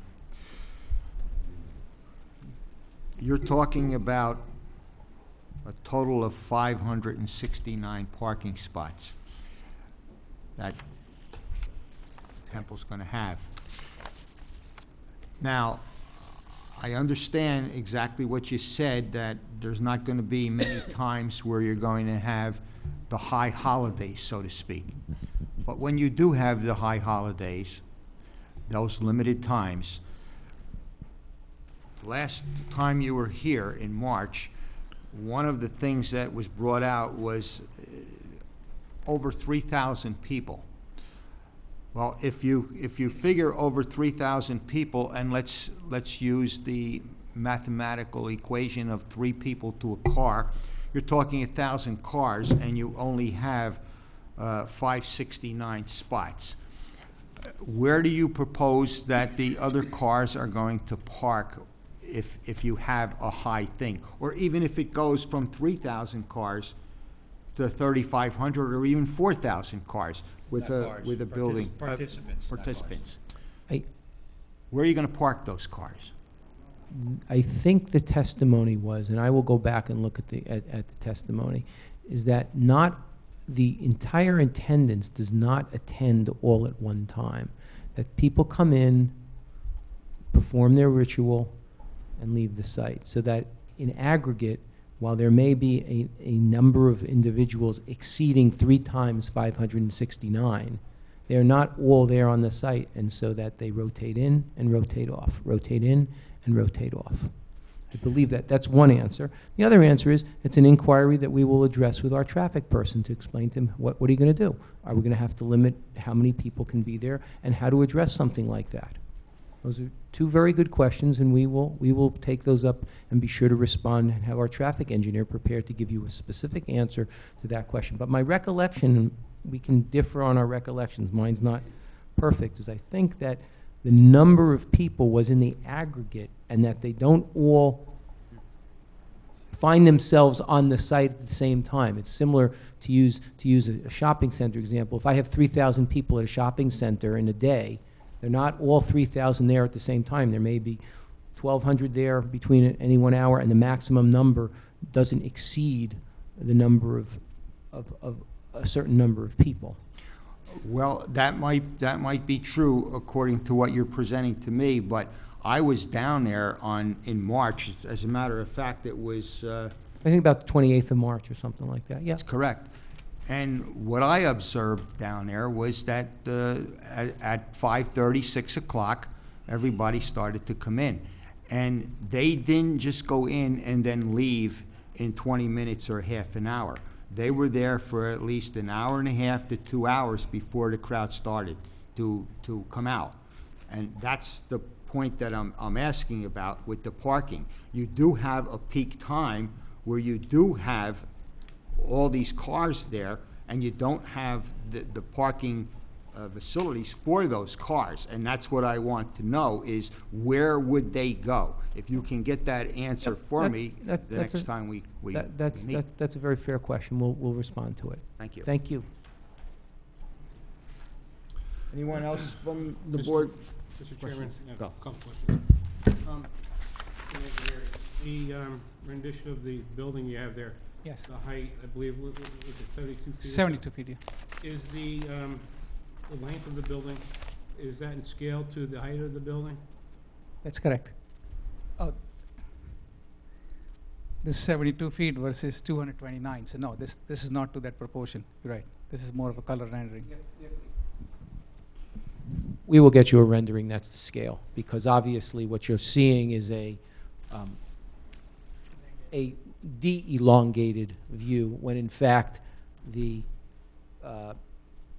front elevation is a far wider swath, and so that would dictate that much less of the top of the building is adorned with those various elements. That's why we need an architect, I think. Well, we need a rendering that's scaled both height and elongation. Sure, because, I was looking at some plans, because I noticed that the plans that you submitted were supposedly a little bit 5.5% in, square footage smaller than the one that you had in April of '13. That's correct. We reduced the size. Right, but when I was playing around with the numbers, and it said in April in November, the length of the building is 229 feet, your current one. And the one back in April of '13 was 239 feet. But the length of the building was exactly the same.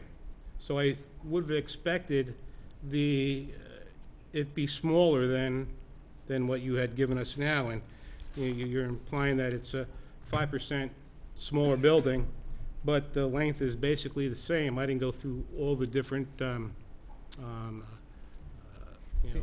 the reduced scale there, but They reduced the mezzanine floor also.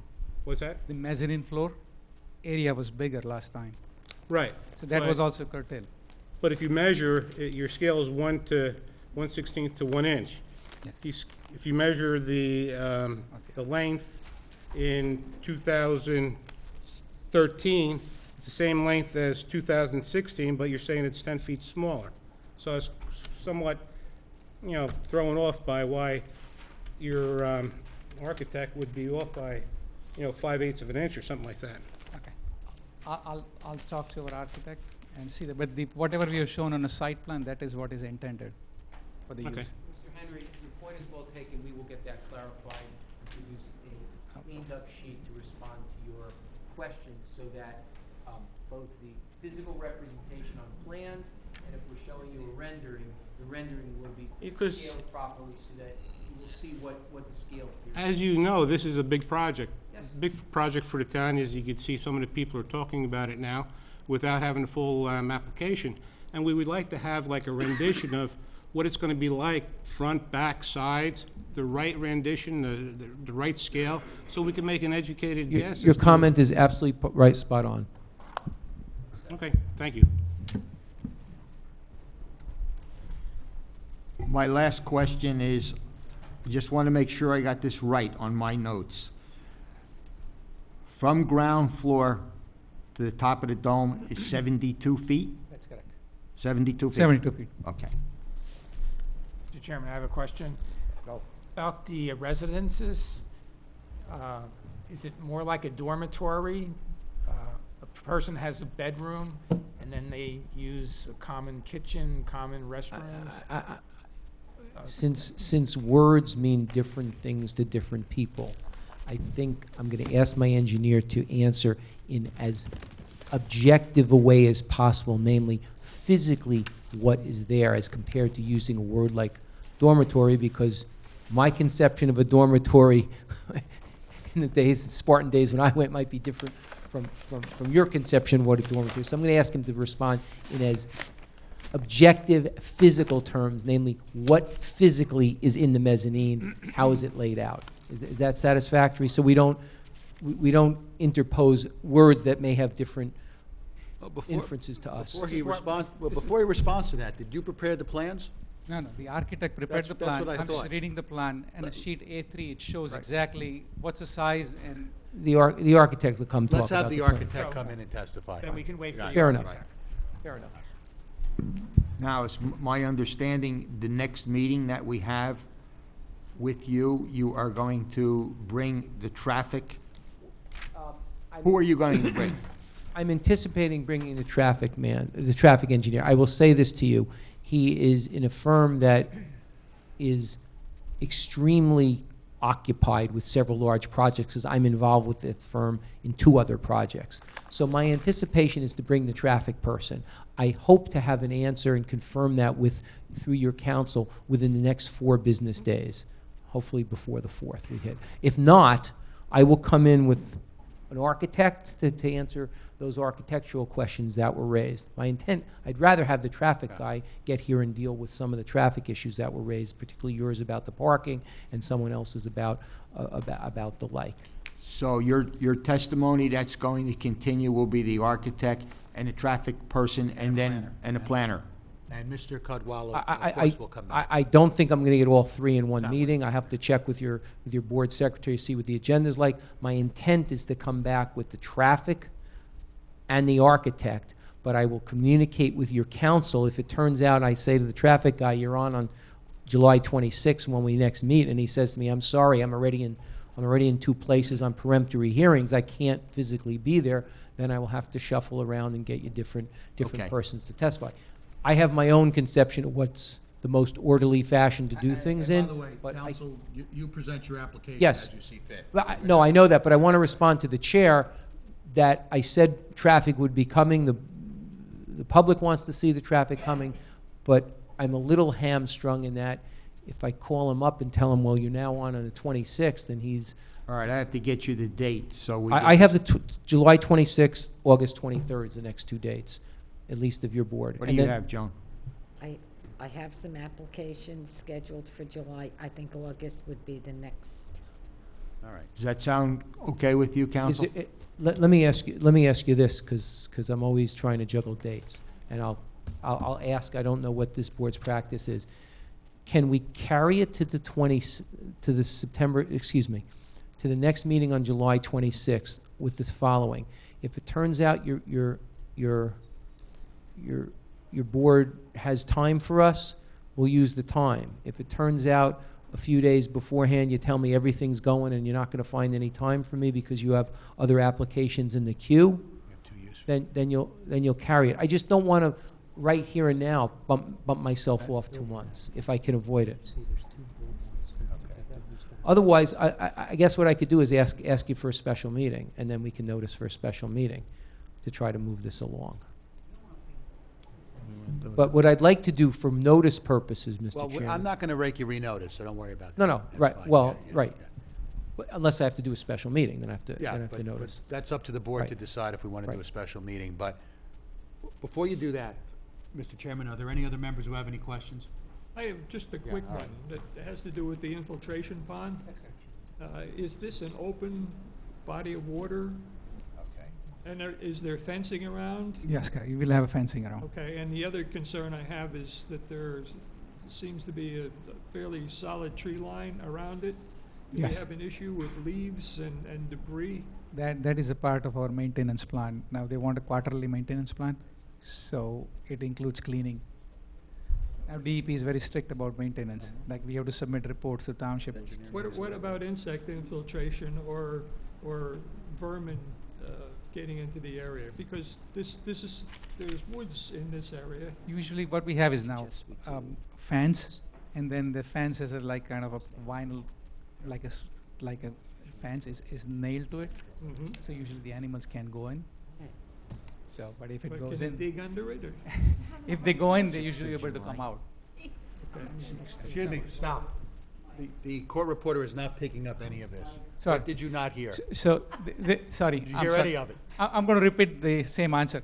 It's very difficult. The concern was about detention pond and some kind of animal, but we have a kind of a protective measures. We have a fencing, which stops animal going into the pond, as well as there is like a ramp going into. So if animal goes in, it has like a chance to come out because there's a ramp. So. Mr. Chairman, could we talk a little bit about scheduling for a couple of minutes? Yeah, but before we get to scheduling, I'm not sure all sorry. the board questions have been satisfied. So does anyone else on the board have any further questions, at least as to this witness? I do have one. I know it's been a long meeting, and as far as the lighting poles, how many of those lighting poles would be in front of the temple, in that front parking area?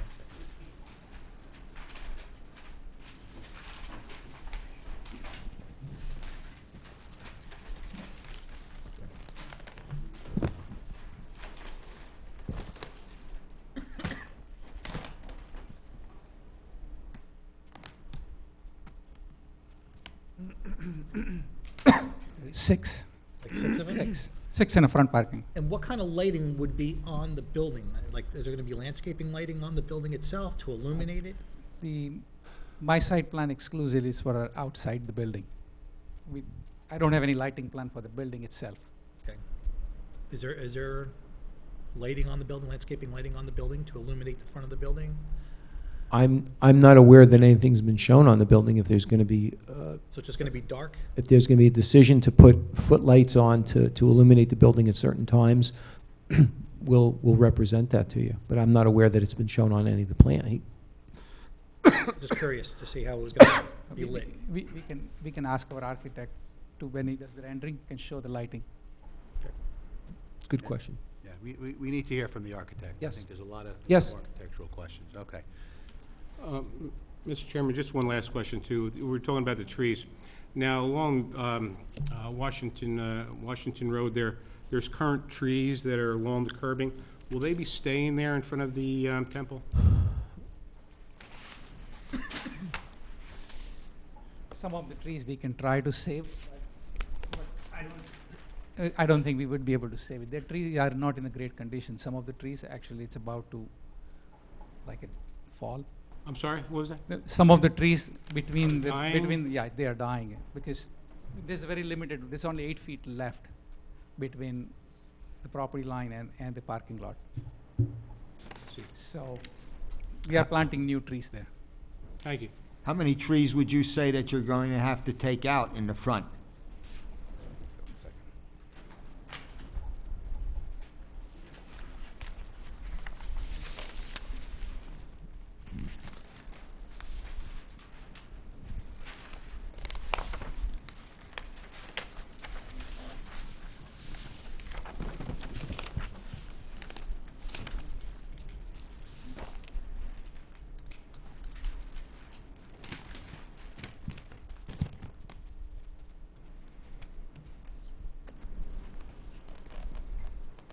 Total 9 trees are there, when we are keeping about 4 left. So 5 trees will be removed.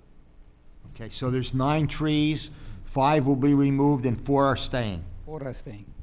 Okay, thank you. And we are adding more trees there. Okay. Anyone else have any questions from the board? Mr. Chairman, I just in consultation with Mr. Cornell, I'm advised that I think we can probably accommodate you on July 26th because there's a billboard 2 billboard applications, but I guess they're going to be handled by the same attorney. Delta's one single application, so July 26th is fine. Let me ask a question. Is there a possibility to poll the board about a special meeting either sometime before or sometime after the 26th, so we can try to make progress before we get into late end of August?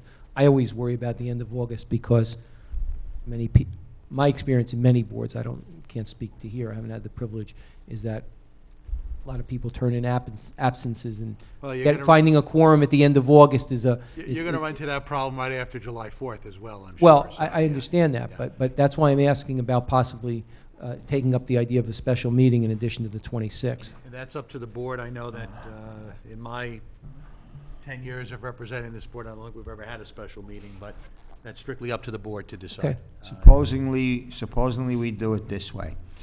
We'll put you on for July the 26th, and let's see how it goes on that date and see how much testimony we can get done, and then we'll make a decision at that point. Okay. Okay? Fair. Good. Thank you very much. Just so the public is aware, this application will be heard again on July 26th at 7:30 p.m. You will not receive any further notice. This is your notice. Great. And come the 26th of July, we'll see you. I'm hoping we'll be able to bring our whole cadre of people to try to get through this. Mr. Kandowitz, I don't know, Yes. I'm not sure how long we extended the mandate. We'll extend consent to decide through the end of July. So if you need, That's fine. if you need a writing to that effect, I'll provide it No, to you. it's on the record, it's fine. And also, just to let you know, we're not going to carry that 10 o'clock rule. We'll go further, okay? But I know you appreciated my asking about the 10 o'clock rule. Yes, I did. Thank you. Bring in whatever you can.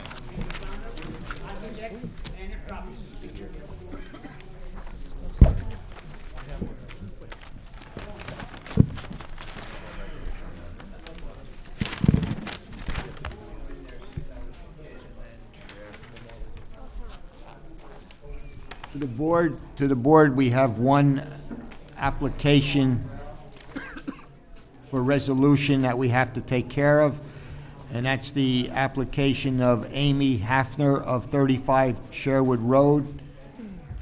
Mr. Chairman, I move that the resolution be approved as written. Second. Roll call.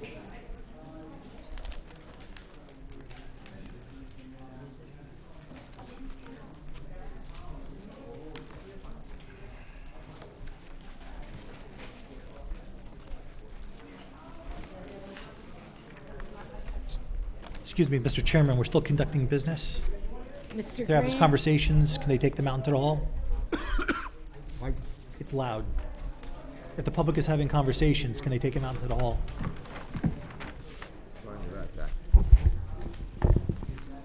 Folks, we're still doing our resolution, so if everyone can leave the courtroom, that would be appreciated.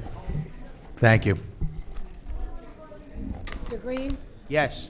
Mr. Kaczynski? Yes. Mr. Kreismer? Yes.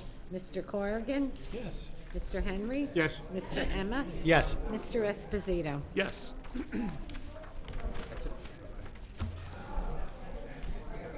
Anything else to come before this board? The minutes. Has everyone had the opportunity to look over the minutes of our last meeting? Make a motion that minutes be approved. Second.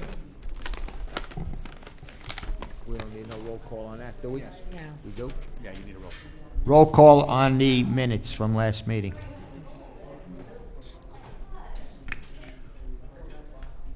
Roll call? Yeah. Go ahead. Okay. Okay. Mr. Green? Yes. Mr. Kaczynski? Yes. Mr. Kreismer? Yes. Mr. Corrigan? Yes. Mr. Henry? Yes. Mr. Emma? Yes. Mr. Esposito? Yes.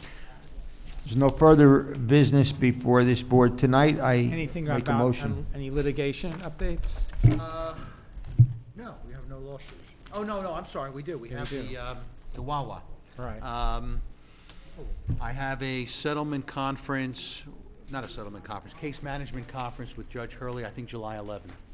So I'll report back at, it's the only thing we have going on right now. Can you tell us what it's about, or is, you can't?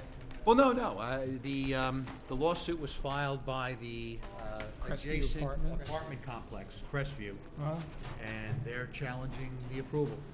So they've sued the board and they've sued Wawa. Oh, so they just don't want Wawa there? They don't want Wawa there. The gist I'm getting is that they would like the gas pumps to be located at the northern end of the site instead of where they're located. That's anecdotal, though. Right. All right, so, Didn't they testify to that here?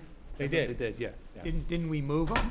no, we didn't. I thought we moved I thought we something. did. I thought we made some concession there. I We don't know made why. some concessions, but they want the actual pumps located on the other side of the site. We moved the gas tanks. Correct. I think in ground there. Correct. yes. And that's coming up July 11th? Well, July 11th is the case management conference where the judge will probably set up a schedule for briefing, and then we'll set a trial date. What's the chances of winning that? I think we have an approval, and I think I think it's gonna be a very difficult case for Crestview. It's more Wawa's problem than ours. And it's Wawa's problem, exactly. If the judge overturns it, that's Wawa's problem, not ours. Yeah, and you're gonna sue somebody. And we're doing very well with our cases. We want to keep it going. We wanna I'm keep it just saying. going. Make a motion for adjournment. Second. Meeting adjourned. Gentlemen, ladies, happy July 4th. Happy 4th of July. Yes, you too. Good job tonight.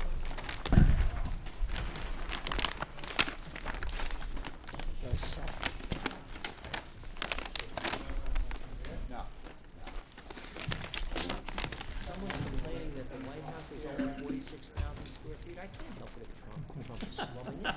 You know, so he's slumming it. Only has 46,000 square feet? It's all comparative. It's-